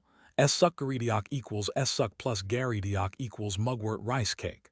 Check below image. As expected of the gourmet genius Kyungi, even though Sejun never mentioned sukkaridiak, he combined mugwort and garidiak. Got it, land moving. Upon receiving the order, Sejun used Myler's hoe to strike the ground, quickly constructing a building made of dirt. A kitchen was created in an instant, not just from the outside, but inside it was exactly like the kitchen on the 99th floor of the tower. Sejun went inside the kitchen, took out the cooking tools from the void storage, and began to cook. First, he separately washed the red and blue mugwort in water, briefly blanched them in boiling water, and then squeezed out the water. He did it himself because if he left it to Kyungi, it wouldn't be water but juice that would be extracted. Kyungi, could you squeeze this? Instead, Sejun gave Kyungi the vibrant life mugwort that wasn't blanched, as Kyungi watched drooling by his side. Since it came up, he thought of making mugwort juice as well. Kyung, do I just squeeze it tightly? Yes, very tightly. Kyung, leave it to Kyungi. Kyungi vigorously nodded at Sejun's words, placed the vibrant life mugwort between his front paws, and began to press hard. Then the red mugwort juice started to fall into a glass bottle. It didn't drop by drop but flowed in a stream. And the mugwort left in Kyungi's hands was so thoroughly squeezed that it turned into powder. If I let Kyungi handle it, it will turn into powder, not juice. Sejun had a significant realization. Kyung, Dad, is this enough? Kyungi asked, brushing off the mugwort powder stuck to his hands. Yes, that's perfect. A juicer couldn't even squeeze that well. Indeed, my son is excellent. Then I'll leave it to you. Sejun entrusted Kyungi with the mugwort juice and finally chopped the squeezed mugwort with a knife. He then added rice flour and water to the chopped mugwort and kneaded it. Since the mugwort was naturally sweet, he added only a little salt, no honey. A short while later. Done. Sejun finished the dough and began to steam the red and blue dough separately. Now, putting this steamed dough into a black noodle press and having Kyungi press it would complete the garidiak. Then, Sejun Hyung, are you making garidiaks? Ajax had returned. As much as he enjoyed his free time, he wouldn't pass up lunchtime. Yes, you came just in time. Guys, gather around. Sejun called everyone. And wash your feet and stamp them here. He made a separate mugwort dough into the shape of a hadiak and had them stamp it. It was a sukgidiak. TL, S-suck equals mugwort and gideok as you all by now is rice cake, but this time in shape of hadiok. Kyung. Is this a slave contract? Kyungi, who had some experience receiving footprints on slave contracts, looked at Sejun with serious eyes. Dad, are you making Kyungi a slave? No, and Kyungi, who told you to make such a scary face at your dad, huh? You can't do that. Sejun spoke sternly to Kyungi, while holding the red mugwort juice that Kyungi had squeezed. Though he hadn't checked yet, since the mugwort was squeezed to the point of becoming powder, the effects should still be there. Kyung. Kyungi is sorry for doubting Dad. Fortunately, upon hearing Sejun's words, Kyungi quickly apologized and stamped his footprint on the S-suck gideok. Ehihi, Sejun Hyung, does that mean all the ones I stamped are mine? Ajax was energetically stamping his footprint on the S-suck gideoks. Kyung. These are all Kyungi's because they got Kyungi's stamp. As Kyungi and Ajax busily claimed ownership by stamping their footprints on the S-suck gideoks. Alright, let's get Blackie to stamp too. Kaying. Another bath. After Sejun washed Fenrir's front paw with water. Press. He stamped Fenrir's footprint onto a small-sized S-suck gideok made especially for Fenrir. Kaying. This is soft, is it edible? Fenrir tried to eat the soft S-suck gideok dough, but Sejun blocked his mouth with a dried sweet potato. After stamping the footprints, the S-suck gideoks were placed in a steamer. Let's check the options for this.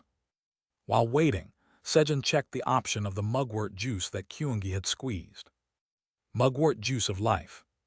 1,000 vibrant life mugworts that absorbed the overflowing vitality of the green tower were squeezed solely by force by the novice herbalist, reducing the effect of the mugwort juice by half.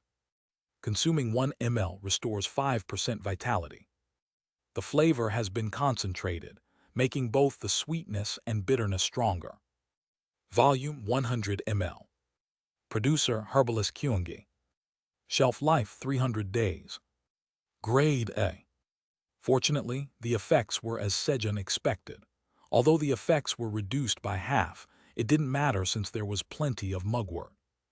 Green Tower farmer Ophelia Iorg has harvested 1 vibrant magical mugwort. The Green Tower's temporary storage now holds 11,251 vibrant life mugworts and 1,076 vibrant magical mugworts. Ophelia was still harvesting diligently. To think Ophelia was this grateful that she is working so hard for my longevity. I should send her some delicious food later. Sejun decided to treat Ophelia to some food later and divided mugwort juice of life in portions of 20 ml. He mixed one of them with water in a 5-to-1 ratio and tasted it. But it was too sweet and the bitterness was also strong. It was difficult to handle the taste of 200 mugworts concentrated in 100 ml of water, so he added more water. After adding water several times to find the optimal mixing ratio, 20 ml of mugwort juice in 500 ml of water turned out to be the most palatable mix. However, it tasted like slightly bitter sugar water, which was quite disappointing. At that moment, Kyung. Dad, the garitiaks are done. Kyungi, who remembered the smell of the cooked garitiak from before, called Sejun. Okay. Sejun hurriedly took the garitiak dough out of the steamer and placed it in the black noodle press that Kyungi was holding. Kyung. Kyungi applied strength and began to press out the garitiaks. And you have achieved the achievement of making the first red rice cake of life in the tower. TL. I'll keep the new dish name in English rice cake instead of garitiak. I know a lot of you are already confused with garitiak, and I don't want to confuse you guys anymore. You have achieved the achievement of making the first magical blue rice cake in the tower. As the red and blue rice cakes were produced, new cooking achievements were unlocked, improving the effects of mugwort by 5%. Sejun cut the continuously coming out rice cakes into bite-sized pieces, generously dipped them in honey, and fed them to Kyungi, Ajax, Fenrir, and himself. The honey used was regular honey, not kudzu honey, to not overpower the taste of mugwort. Delicious. The rich aroma of mugwort filled his mouth immediately upon chewing, and the honey seeped between the chewy rice cakes, creating a great flavor and taste.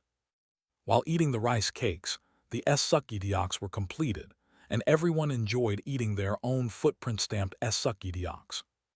As lunchtime ended, abundance, the power abundance, is applied to the Korean blackberry tree. The amount of fruit to be harvested next time from the Korean blackberry tree will double. Before leaving, Sejun used his power to increase the next harvest of the Korean blackberry tree. Abundance uses vitality, but Sejun's vitality had also increased over time. Gulp. You have consumed mugwort juice of life diluted with water. Vitality is restored by 20%. He drank the diluted mugwort juice of life to recover vitality. Abundance. You have consumed mugwort juice of life diluted with water. Vitality is restored by 1%. He used the power while chugging the juice like plain water, while Sejun was increasing the yield of the Korean blackberry tree. Kyung. If you work here, you'll get 10 peanuts and 5 tower coins per day as wages. But you'll have to work hard in return. Kyungi and Ajax explained to the big-footed squirrels who arrived late after Ajax about what they would earn and what they needed to do if they worked on the farm. After a while, "Guys, let's go home now. Ajax, guide us to the waypoint." Sejun asked Ajax, who had been scouting, for the location of the waypoint. "Okay, Hyung, the waypoint is to the west, but there's a strange lake to the east." "A strange lake?" "Yes, the lake is made of milk. I drank a lot from it, but there's still plenty." A milk lake. That reminded him of what he had heard from the raccoon tribe during the previous harvest festival. They said there was a milk spring where they drew milk to make cheese. "Let's go, Toryang." Sejun quickly called Toryang and headed towards the milk lake. Is it real? He had believed the raccoon's words, but it didn't feel real until he saw the milky-colored milk lake. Real milk really does come from the ground. Sejun collected milk from the milk lake. Kyung. Hey, it's milk. Drink as much as you want, keep drinking. Kyung. Okay, Kyungi will drink a lot. Kaying. Should I quench my thirst too? While the three of them were eagerly drinking the milk. After some time, Sejun, who was scooping milk, and the three who were drinking milk slowly moved forward. The milk was rapidly decreasing. Kaying. Why are we moving forward? Hey, don't run away. Thud. Fenrir energetically chased after the dwindling milk. Gurgle. Naturally, the culprit was Kyungi, as after a long time Kyungi had been allowed to drink without any limit. As a result, the milk lake finally hit the bottom. Unfortunately, it was a lake that no longer produced milk. Kyung. Did Kyungi do something wrong? Kyungi looked crestfallen and checked Sejun's reaction. No, it's okay. I scooped a lot of milk. Sejun consoled Kyungi while showing him the dozens of glass bottles filled with milk. It's just milk. They could find a larger milk lake later. Kaying. Hey, I'm thirsty. However, Fenrir, who had chased after the dwindling milk without getting a single sip, barked while looking at the glass bottles filled with milk. Chapter 358. Would you like to receive the voice message orb? Silver Towers Administrator Area. Tyr, just go away. I'm not interested in Dragon Market or whatever it is. Chrysella Hisron, the leader of the Great Silver Dragons, said in a dispirited voice. Chrysella had been in a state of shock and secluded herself in her cave after her daughter Stella died, without leaving a body after the attack by Halfas. And, Chrysella, how long are you going to just lie there like that? Come on, let's get some fresh air and just use the Dragon Market once. Tyr, beside her, was vigorously promoting the Dragon Market, trying to become a VIP member. These days, Tyr had been unable to move the dragon statues inside the Black Tower. If he moved even a little. Is that the normal grade tier here? PFFFF. Tier, how does it feel to live as a normal grade? I wouldn't know since I'm a VIP. Because Kaiser and Ramter, who had become VIPs of the Dragon Market, would rush over and tease him. I will definitely become a VIP of the Dragon Market. Thanks to that, Kellyan and Tyr were working hard to become VIPs themselves. Phew, fine. But if I go to the Dragon Market, you're going leave me alone and leave from here. Okay, I will. Fortunately, Tyr succeeded in persuading Chrysella to move. Kugagung. Traveling on Toryong's head to the waypoint. Kurorong. Erelong. Kyungi and Ajax, who had drunk a lot of milk, were sleeping leaning against Sejun's body, and Jajap. Kaying. It might run away again. I need to drink it quickly. Fenrir was hastily drinking the milk in the bowl as if it might escape. Unlike Kyungi and Ajax, whose mouths were white from the milk, Fenrir, whose mouth remained clean, looked at the milk bottle and barked. Blackie, didn't you get any milk? Kaying. Yes, it all ran away. Sejun realized the situation and gave Fenrir the milk. Puhu Hut, as expected, I have the qualities of a great detective. As Sejun watched Fenrir eagerly drink the milk, he thought that being a detective might be his true calling. Maybe he should open a detective office next to his house as a side job. While Sejun was indulging in these needless fantasies. Kekig. Fenrir, who was hurriedly drinking milk, suddenly choked and coughed. Take it easy, there's plenty. Sejun patted Fenrir's back and said. Thanks to that, Fenrir quickly stopped coughing and Kekilahit Kaying. Haha, this feels good. The white liquid is tasty. After drinking 2 bowls of milk while being patted by Sejun. Kaying. Hey, I'm full, rub my belly. Fenrir, with a bulging belly, entrusted it to Sejun's hands and fell asleep. Kurorong. Erelong. Kirorong. As the trio snoring served as a lullaby, Sejun began to nod off when, Master, we have arrived. Toryong informed them that they had reached the waypoint on the 73rd floor of the tower. Already. Just as Sejun was about to fall asleep, he reluctantly placed Fenrir into a sling bag to move. It's tight. The previously roomy sling bag seemed to have shrunk and was about to burst. Kaying. In the cramped space, Fenrir wriggled and stuck out his legs to find a comfortable position to sleep. Due to this, all 4 legs stuck out of the sling bag, resembling a roasted chicken pose, but it definitely looked more comfortable inside the bag. How cute! Sejun playfully touched Fenrir's tongue sticking out as he slept with his pink tongue slightly sticking out, and then carried Kyungi and Ajax in his arms as he descended from Toryong's head. Upon doing so, welcome! Seeing Ajax sleeping in Sejun's arms, boss of the 73rd floor, giant flying squirrel Quarrel was startled and opened the way to the waypoint. Black Tower 73rd floor waypoint has been saved. Sejun registered the waypoint and returned to the 99th floor of the tower. Urin, where are you, meow? Hurry over here, meow. Theo, who disliked going far, called for Urin as he moved. Theonim, save me. From a distance, Urin came running, calling out Theo's name with 50 bandits chasing behind him.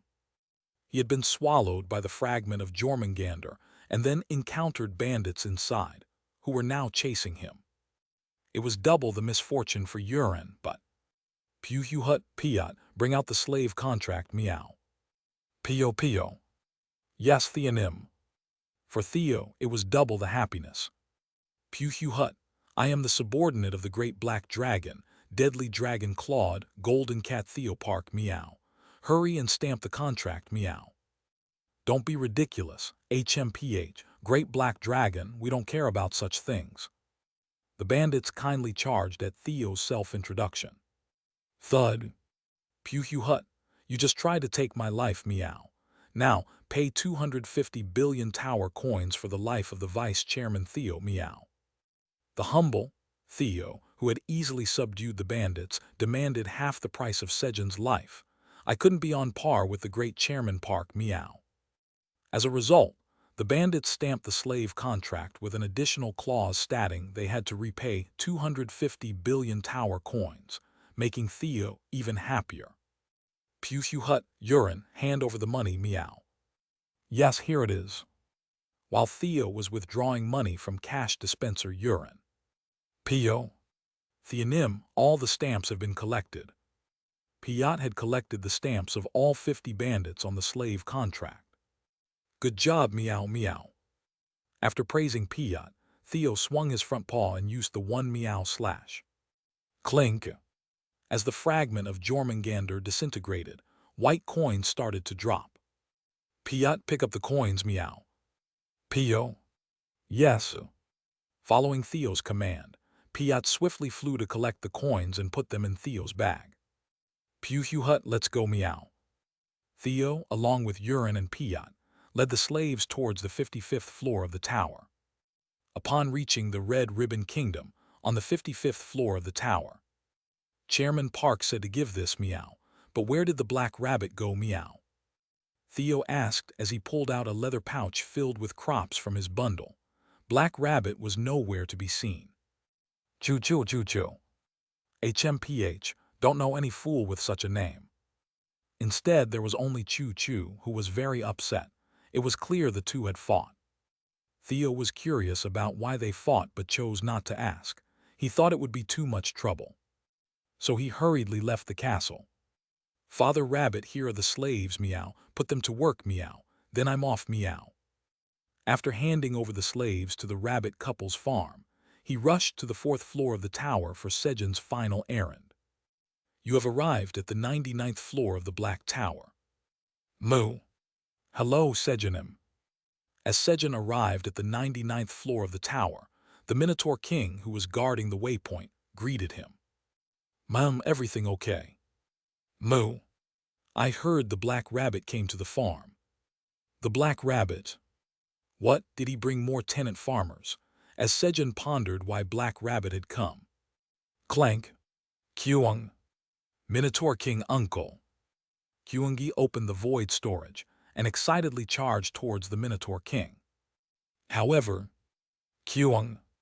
The Minotaur King deftly sidestepped Kyungi's charge. It seemed he could no longer endure getting hit like he used to. That's understandable. Minotaur King, I understand. Sejun himself had felt threatened by even the lightest touch from Kyungi after about a month of acquaintance. Of course, there was a significant difference in the strength directed at the Minotaur King and Sejun, but they shared the same pain. That feeling must be the same. It must be. Kyung. Minotaur King uncle, I need special training. Moo. Okay, get in position. In the meantime, the two had taken positions to begin punching training.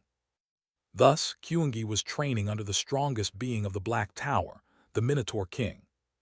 He was just growing, and it seemed like the next strongest in the Black Tower was already guaranteed, but it looked like he would become the strongest in the Black Tower even sooner. Toryang, let's go. Sejun went back to the farm so as not to disturb Kyungi's training. And then, Kwaying. As expected, it seemed Sejun wasn't able to use his strength properly, as a tremendous explosion started to sound. A moment later, Pipayak. Uncle, I'm here. As he neared home, Black Rabbit, with his hammer on his back, rushed out to greet Sejun at the farm. Black Rabbit, what's the matter? Since no other rabbits farmers were visible who would become tenant farmers, Sejun asked. Then, Pipayak. Just. Black Rabbit faltered in his response. It was clear he hadn't come for nothing, but he seemed reluctant to speak, so Sejun didn't ask further. Black Rabbit, help me with harvesting the cherry tomatoes. Pipayak. Sejun, along with Black Rabbit and Ajax, harvested the cherry tomatoes on the farm. Tab. You have harvested magical cherry tomatoes. Your job experience increases very slightly. Your proficiency in harvesting LV8 increases very slightly.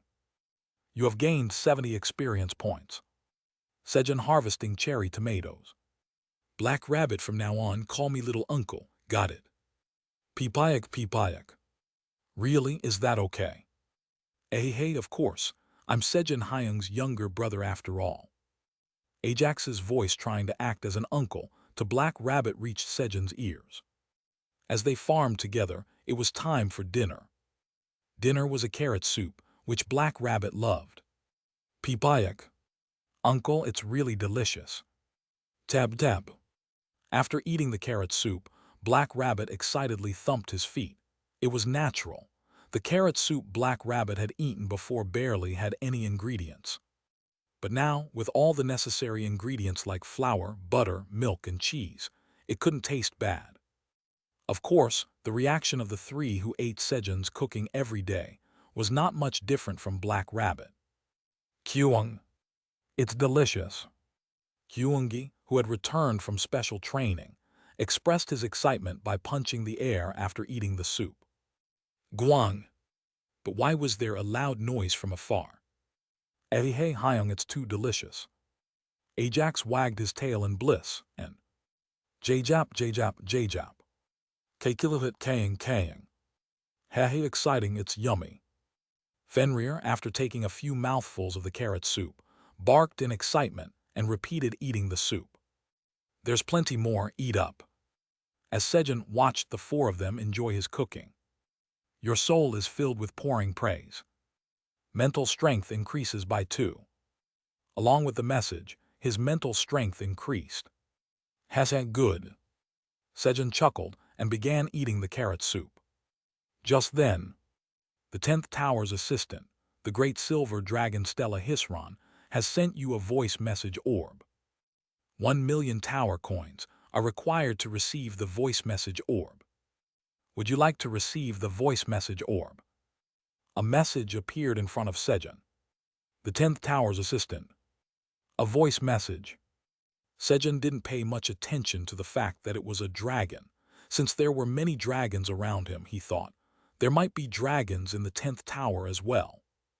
Even more so since there was very little information available on finding the piece of the door that leads to the 10th Tower. Are they trying to give me a hint? I'll accept it. Although he didn't like the rudeness of sending it at the recipient's expense, but thinking that it might be helpful, Sejun decided to accept the voice message orb.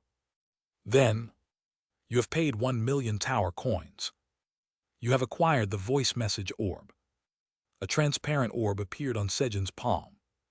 Voice message orb. This orb can store a voice message for 10 seconds. When magic power is infused, the stored voice can be played. It contains a recording of the voice of the great silver dragon, Stella Hisron. Usage restriction, magic power over 100. Grade D. So I just need to infuse magic power. As Sejun infused magic power into the orb. Hey, what the hell are you doing? Why haven't you come to the 10th Tower yet? And tell my mom that I'm alive. Stella's voice could be heard, cramming everything she had to say into the 10 seconds. As Sejun was listening to Stella's voice. Tyr, this is the Black Tower, right?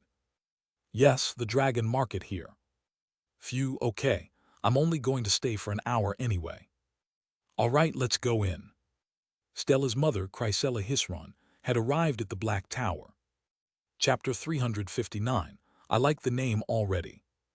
No, am I not going because I don't want to? How can I go when there's no door? Upon hearing Stella's voice message, Sejun spoke with a sense of injustice. It's not like she helped him with anything. He had passed the trial alone and was searching for the door alone, yet she's only getting angry. He wanted to ignore it, but her last message saying, "Tell my mom I'm alive," weakened Sejun's heart. The word mom was really. But there was a problem. How would I know who Stella Hisron's mother is?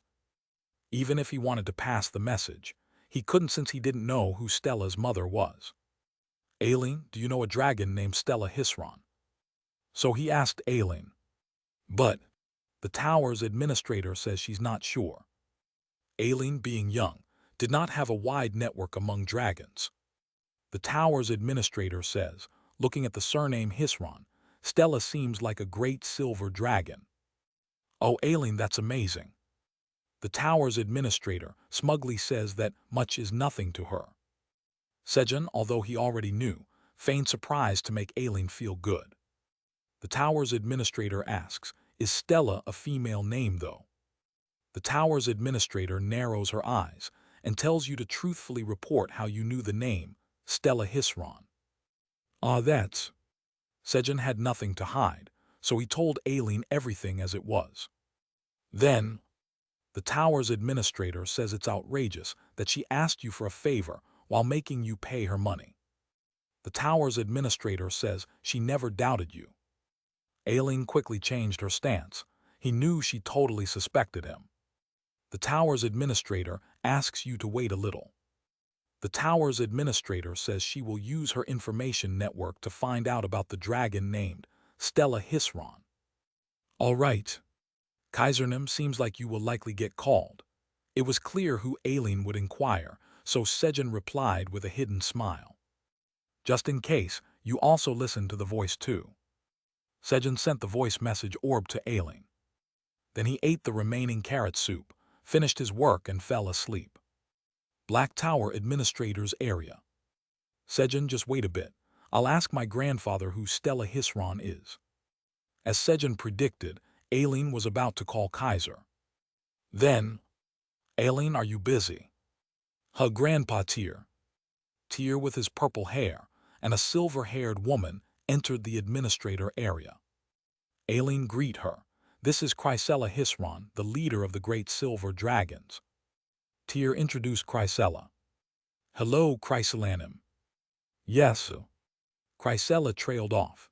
Seeing Aileen reminded her of her deceased daughter, and it was hard for her to compose herself.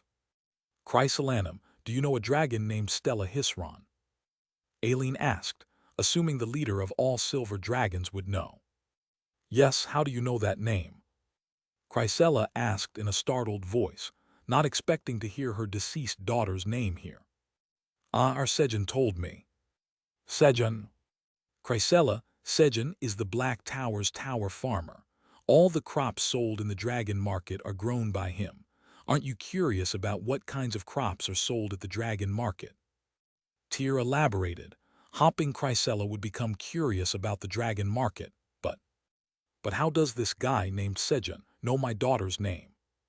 Chrysella ignored Tyr's explanation and pressed Aileen. Our Sejun not just some guy. Aileen snapped back defensively at Chrysella's words. Boo! I'm angry. Aileen puffed her cheeks like a pufferfish to show she was upset. Aileen, I apologize. I take back calling him that guy. But how does Sejun know Stella? Chrysella quickly apologized to soothe Aileen's anger. Well, that's because Aunt Stella sent this to our Sejun. Aileen said, showing the voice message orb that Sejun had sent. When Aileen infused magic into the orb. Hey, what the hell are you doing? Why haven't you come to the 10th tower yet? And tell my mom that I'm alive. Stella's voice came out. This voice is Stella. Chrysella immediately recognized the owner of the voice as her daughter and played the voice message orb several times, listening to Stella's voice. When did Sejun receive this? Just a moment ago. Then, our Stella is in the 10th tower and not dead. Chrysella said in a moved voice. And Aileen watching Chrysella closely. Ki, this is a great opportunity for our Sejun. It seemed like she could fill up Sejun's vault that she managed. Chrysellanim, our Sejun spent a lot of money to receive this voice message orb. So she mentioned Sejun's efforts and decided to recover the money he spent to get the voice message orb. Really, how much did it cost? 10 billion tower coins. Multiplied by 10,000 times, Aileen boasted a large amount. She was going to be a very great dragon. All right, I'll compensate you for all of it. No. From now on, whenever you receive a voice message orb from Stella, bring it to me, and I'll give you 10 billion tower coins. Chrysella, why don't you take this chance to use the dragon market too? Using the dragon market will help Sejun. Seeing the opportunity, Tyr spoke again about the dragon market.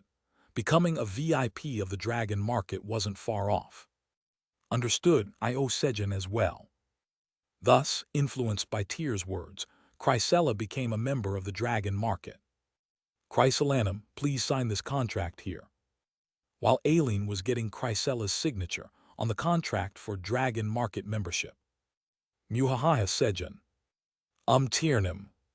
Tyr woke up the sleeping Sejun to receive a 30-day VIP trial membership at the Dragon Market for having enrolled Chrysella. And as he hurried back to the fountain, Tyr, hidden among the cornfields, Kellyan called out to Tyr in a quiet voice, who was of the same normal grade until just a moment ago. Kellyan, I'm a VIP at the Dragon Market now. Guys, Kellyan is here. Tyr called Kaiser and Ramter. Tyr, you traitor. I was going to become a VIP first and make fun of you. After glaring at Tyr, who became a VIP before him, Kellyan quickly hid himself. Red Tower, 42nd floor. Block the cactuses. Yes. Following Udon's orders, other dwarf subordinates began to fight the cactuses. Beanie's flame beans have been planted. In the meantime, Udon diligently planted the flame beans. The effect of the flame beans was remarkable. As soon as they were planted, the surrounding heat significantly reduced and the desertification stopped progressing. Thanks to this, Udon had been planting flame beans from the 48th floor down and was currently on the 42nd floor. Then, Udonim, it's the flame cactuses. Cactuses spewing out blue-colored high-temperature flames approached. Prepare the firebombs. Yes. Following Udon's orders, dwarfs holding pots with fully grown flame beans stepped forward. Then, F-whoop, F-whoop, F-whoop. The flame beans' heads spat out flame bean seeds towards the cactuses. The flame beans could shoot their seeds at enemies and explode them when threatened. Udon discovered this during a battle with the cactuses, and since then they had been carried the flame beans in pots. Bang boom! Hundreds of seeds collided with the cactuses, exploding instantly and completely annihilating them. And then, your crop has killed a monster. You have gained 10,000 experience points. Your crop has killed a monster. You have gained 10,000 experience points. Udon gained experience points for killing monsters. Puahaha, this is quite convenient. Udon said with a laugh. If Sejun had known that Udon was reaping such benefits from his crops, he would have immediately sent a new variety. However, Sejun was unaware that Udon was benefiting. All right. Upon waking, during sleep, 10% of your life force has been stored. You have 3 life orbs. You cannot produce any more life orbs. Your magic power has accumulated 0.1 over 24 hours. Your magic power has increased by 0.1. The messages appeared before Sejun. That's a pity. Sejun spoke upon seeing the message that he couldn't create more life orbs. Even though it was only 0.2%, it was a shame to waste it. Then, the tower's administrator says she have found out who Stella Hisron is. The tower's administrator says Aunt Stella is the daughter of Chrysella Hisron, the leader of the Great Silver Dragons. Aileen, who had been waiting for Sejun to wake up, relayed the information she had discovered. Daughter, the tower's administrator confirms. The tower's administrator also says that Grandma Chrysella has agreed to give 10 billion tower coins each time you pass on a voice orb message from Aunt Stella. 10 billion, not 1 million. Spending 1 million tower coins to receive 10 billion tower coins was a highly profitable deal. The tower's administrator says that Grandma Chrysella has also said she will give 10 billion tower coins if you can deliver a voice message to Aunt Stella. Along with Aileen's words, a voice message orb appeared. It was a higher-grade voice message orb than the one sent by Stella, capable of recording up to 1 hour. Am I supposed to deliver it? Can that work? I've never tried it, so I'm not sure. Deliver to Stella Hisron of the 10th tower. Deliver to the 10th tower. Deliver to the 10th tower. He tried saying a few activation words, but there was no response. Time for breakfast. Sejun neatly gave up and headed to the kitchen.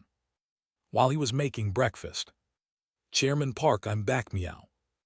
Theo flew toward Sejun's face. Yeah. Sejun didn't dodge and opened his face to Theo. His lips touched Theo's pink belly. Bew bew bew bew bup. Meow, it's ticklish, meow. Sejun blew air from his mouth to detach Theo. As a result of long learning, this was the least troublesome way to get Theo off. Vice Chairman Theo, did you do well? As Sejun looked at Theo hanging from his knee. Pew Hugh Hut, yes, meow, I did very well, meow. Theo bragged boastfully. He was usually smug, but today the intensity of his smugness was even greater. It seemed he had something he was confident about. Look at this, meow. Then Theo turned his bag inside out, shaking it vigorously. Out poured gold, tower coins, and grape seed oil. He had collected them quite diligently. Well done. But this much wouldn't usually make Theo this boastful. As Sejun, who knew Theo well, was puzzled. Pew Hugh Hut, there are still 2 left, meow. Theo held up each of his front paws, one at a time, displaying the items. In his left front paw was a black bead, and in his right a brown bead. Fenrir's core fragment. Sejun recognized the black bead and commented. Pew Hugh Hut, right, meow. Go ahead and check it, meow. Okay. Prompted by Theo, Sejun examined Fenrir's core fragment and found that it contained as much as 2% of Fenrir's power. The thought of some other monster picking this up was dizzying. Vice Chairman Theo, well done. Sejun vigorously patted Theo's head as he praised him. Pew Hugh Hut, I know, meow. I always do well, meow. Theo was simply delighted by Sejun's praise. As usual, there wasn't a hint of modesty, but that was part of Theo's charm. Check this out too, meow. Theo then handed the brown gem to Sejun. Jewel of the Earth. I like the name already. Sejun picked up the Jewel of the Earth and examined it. Chapter 360, May you go to a good place. Jewel of the Earth. The soul of an Earth attribute god, sealed after being devoured by Fenrir, the god-hunting wolf and first seed of apostle of destruction, is contained in this jewel. If the Jewel of the Earth absorbs enough power of the earth, the soul of the god sealed within the jewel will be released. Once unsealed, the god will repay the favor. Creator, Fenrir, the god-hunting wolf and first seed of apostle of destruction. Grade immeasurable. Seems like the first seed of apostle of destruction really is powerful. Sejun, having learned how the Jewel of the Earth was made, said, to eat a god's body and seal its soul, I hope I never encounter it, but if I do, I'll run without looking back. Unaware that this first seed of apostle of destruction was now snoring away sprawled out on his own bed, Sejun read on. The god repays the favor once its seal is broken. That sounds good, a god that repays favors. He was really looking forward to the reward. As expected of Vice Chairman Theo, bringing a jewel sealed with a favor-repaying god. Vice Chairman Theo, well done. Your exclusive right to my knee has been extended for another week. Pew Hugh Hut, Pew Hugh Hut, Pew Hugh Hut. At Sejun's words, Theo couldn't hold back his laughter and just kept laughing. Meanwhile, Sejun, who had attached Theo to his leg, went outside and buried the Jewel of the Earth halfway into the ground. Since it needed to absorb the power of the earth, burying it seemed to make sense. After waiting for about 10 minutes, Jewel of the Earth, 5% unsealing in progress. Sejun's guess was right. The seal began to break. It was easier to unlock the god's seal than he had thought. That was quick.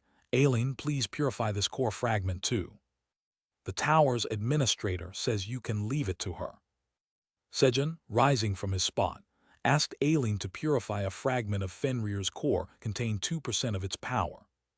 Just then, the medicinal mugwort. Heading back to the kitchen, Sejun remembered the medicinal mugwort inside the golden box of abundance.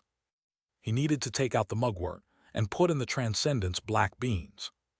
So he opened the void storage and went inside. Clicking. He opened the golden box of abundance, took out 5 pieces of medicinal mugwort, put in the transcendence black beans, and closed it again. Having secured 4 more pieces of medicinal mugwort in just one day, Sejun boldly put one into his mouth. And he regretted it. This bitterness wasn't something one could get used to like coffee. He had underestimated it. You have consumed medicinal mugwort. All stats increase by 20. Your lifespan increases by 3 months. You have consumed a bitter medicine. Talent, a medicine that's bitter is good for stamina is activated. Stamina increases by 9. Messages appeared before Sejun's blurry vision. 9. An unprecedented level of bitterness. This was another level of bitterness. From now on, mugwort before bed. Thud. Sejun fainted from the intense bitterness. Chairman Park, did you faint again, meow? Theo, grabbing Sejun's arm, dragged him to a sunny spot and laid him down. Squish, squish. He began massaging Sejun's face. As Theo was massaging Sejun. Kaying. What? I can't feel my core energy suddenly. Fenrir, sensing his core fragment's energy, came out and looked around. Then, Kaying.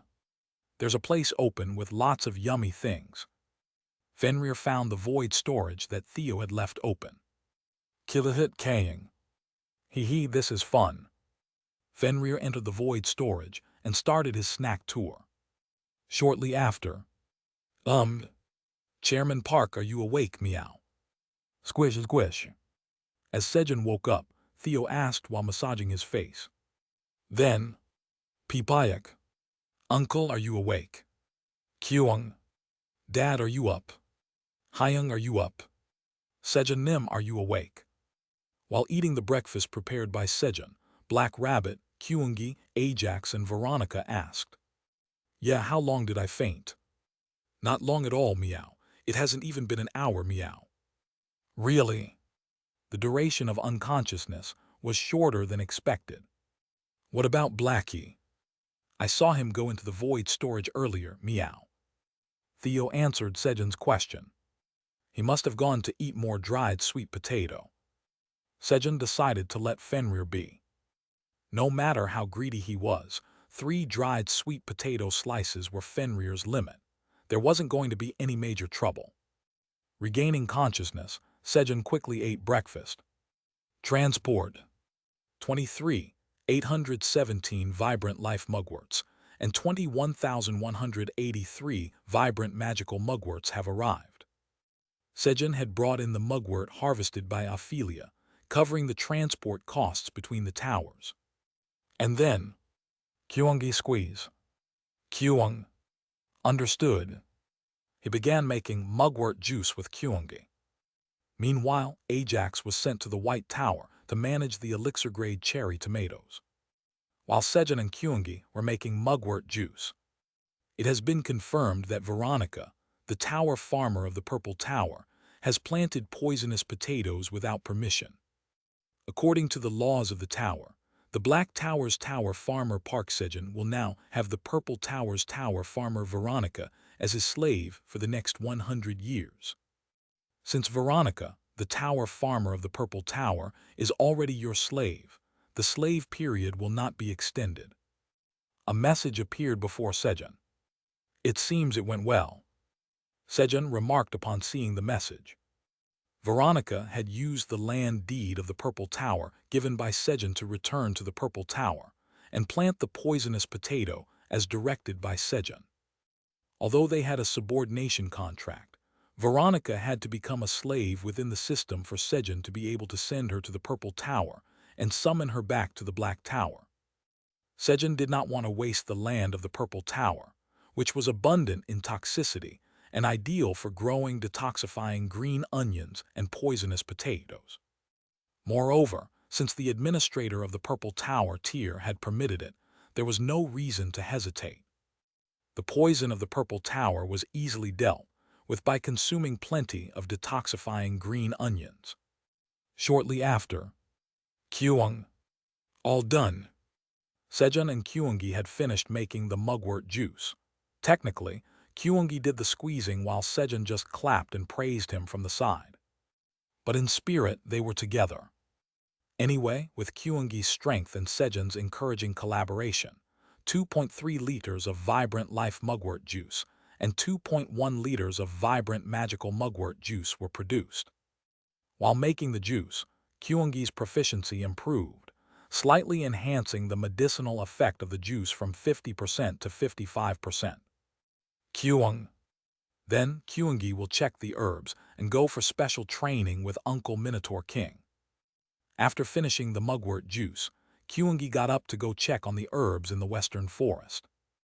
Meanwhile, Black Rabbit had also gone for training with the Minotaur King after breakfast. Did you pack the snacks properly? Kyung. Yes, I filled the snack pouch completely. Kyungi showed off his bulging bag full of snacks. Good, have a good trip. Sejun saw Kyungi off towards the western forest. I should make the mugwort juice potion. He diluted 1 L of vibrant life mugwort juice with water at a 25:1 ratio and transferred it into several small water bottles. And then, abundance, power abundance, is applied to the corn. The next yield of corn will be doubled. Sejun used the power on each and every corn stalk in the cornfield. Normally, he would have run out of vitality quickly, but gulp. You have consumed water-diluted mugwort juice of life. 1% of vitality is restored. Now that there's mugwort juice potion, Sejun can continuously replenish his vitality as if receiving a blood transfusion. Thanks to that, he was able to effortlessly use his power on all the crops in the field. Abundance. Power abundance is applied to the corn. The fertility of the cornfield is doubled. Finally, as the yield doubled and the consumed vitality was also doubled, so replenish it, he used 1/4 of the prepared mugwort juice potion. Specifically, he used 1/8 of it on the crops to double the yield and the remaining 1/8 to increase the soil fertility. Sejun's field already had high fertility, so it required a lot of life force to increase it further. Of course, it wasn't all good. I'm thirsty again. Drinking a lot of water meant frequent trips to the bathroom, but it was a minor inconvenience he was willing to tolerate if it meant doubling the harvest. After his bathroom break, Sejun checked the jewel of the earth buried in the ground. Jewel of the earth, 98% unsealing in progress. The seal was almost completely undone. Hehe, what will the god give? Pew Hut, Chairman Park, let's ask for something expensive, meow. While Sejun and Theo discussed eagerly, the seal on the jewel of the earth has been lifted. The god Peblos, the god of pebbles sealed within the jewel of the earth, is released. The soul of the god sealed within the jewel of the earth found its freedom. The god of pebbles. Chairman Park, what are pebbles, meow? Is it something good, meow? Theo asked excitedly to Sejun, who had a slightly bewildered expression on his face. The god of pebbles, Peblos, repays the favor to the one who freed him from his seal. Right, just because it's the god of pebbles doesn't mean his favor will be measly. It should be fine. Sejun brainwashed himself with hope as he focused on the message. However, the god of pebbles, Peblos, repays the favor by paving a 3.3 SQ meters path with pebbles. Peblos, the god of pebbles, betrayed Sejun's expectations. Who wants pebbles randomly paved on a path? If you're going to pave, pave it all. Just 3.3 SQ meters. Just give me the money instead. TL. It's 1 pyong, which is equal to 3.3 SQ meters. Having repaid his favor, the god of pebbles, Peblos, has left. As if knowing Sejun would be angry, Peblos, the god of pebbles, left quickly as if running away. Seed headquarters store. You're back. While Peblos was examining his body. Peblos, are you really the god of pebbles, Peblos? Silas, the god of fine sand who was passing by, shouted when he saw Peblos. Silas, nice to see you. Peblos greeted Silas as if they had just met yesterday, despite being sealed away unconscious for a while. On the other hand, Peblos, I'm really glad to see you. Silas, who had not seen Peblos for thousands of years, excitedly grabbed his hand and shook it vigorously, expressing his joy. Where are the other gods? Ah, what am I thinking? Let's go. I'll guide you to the other non-combat gods. Silas quickly took Peblos to Lee, the god of abundance, leader of the non-combat gods. It's not like meeting the other combat gods would do any good since they would only increase his worries. Thus Peblos met with Lee. Farmer Park Sejun of the Black Tower freed me from my seal. He is a good farmer who knows how to create fertile land. Peblos told Lee and the other non-combat gods how he was unsealed. As expected of Sejun. Park Sejun fighting. Park Sejun fighting. The non-combat gods chanted, Park Sejun fighting. Park Sejun fighting. Peblos also joined the other gods in cheering. By the way, I wonder if the reward is sufficient. It was quite unreasonable for me too. Peblos worried whether Sejun would be satisfied with the favor he repaid. Pebbles. As Sejun looked up at the sky with a hollow expression. What are these, meow? Theo looked at the three colored pebbles, shining with a radiant light, laid across 3.3 sq meters of the path. Their colors were extraordinary. Puhuhut. The pebbles are expensive, meow. Puhuhut, Chairman Park, the god repaid you richly, meow. Intuitively realizing the pebbles on the ground were valuable, Theo called Sejun with an excited voice. The god of pebbles, Peblos. Next time we meet, I'll be the one to seal him, huh? They're valuable. Sejun was grinding his teeth at Peblos, who ran away after throwing the pebbles, but upon hearing Theo's words, he hurriedly checked the pebbles. Ruby gemstone. Sapphire gemstone. Emerald gemstone. They weren't just ordinary pebbles. They were made of gemstone raw materials. May you go to a good place, Peblosnim. Sejun smiled brightly as he wished Peblos well. And then, the tower farmer of the Black Tower, Park Sejun, has prayed for you. Your divinity increases by 10. Thanks to Sejun praying for him, Peblos' divinity increased.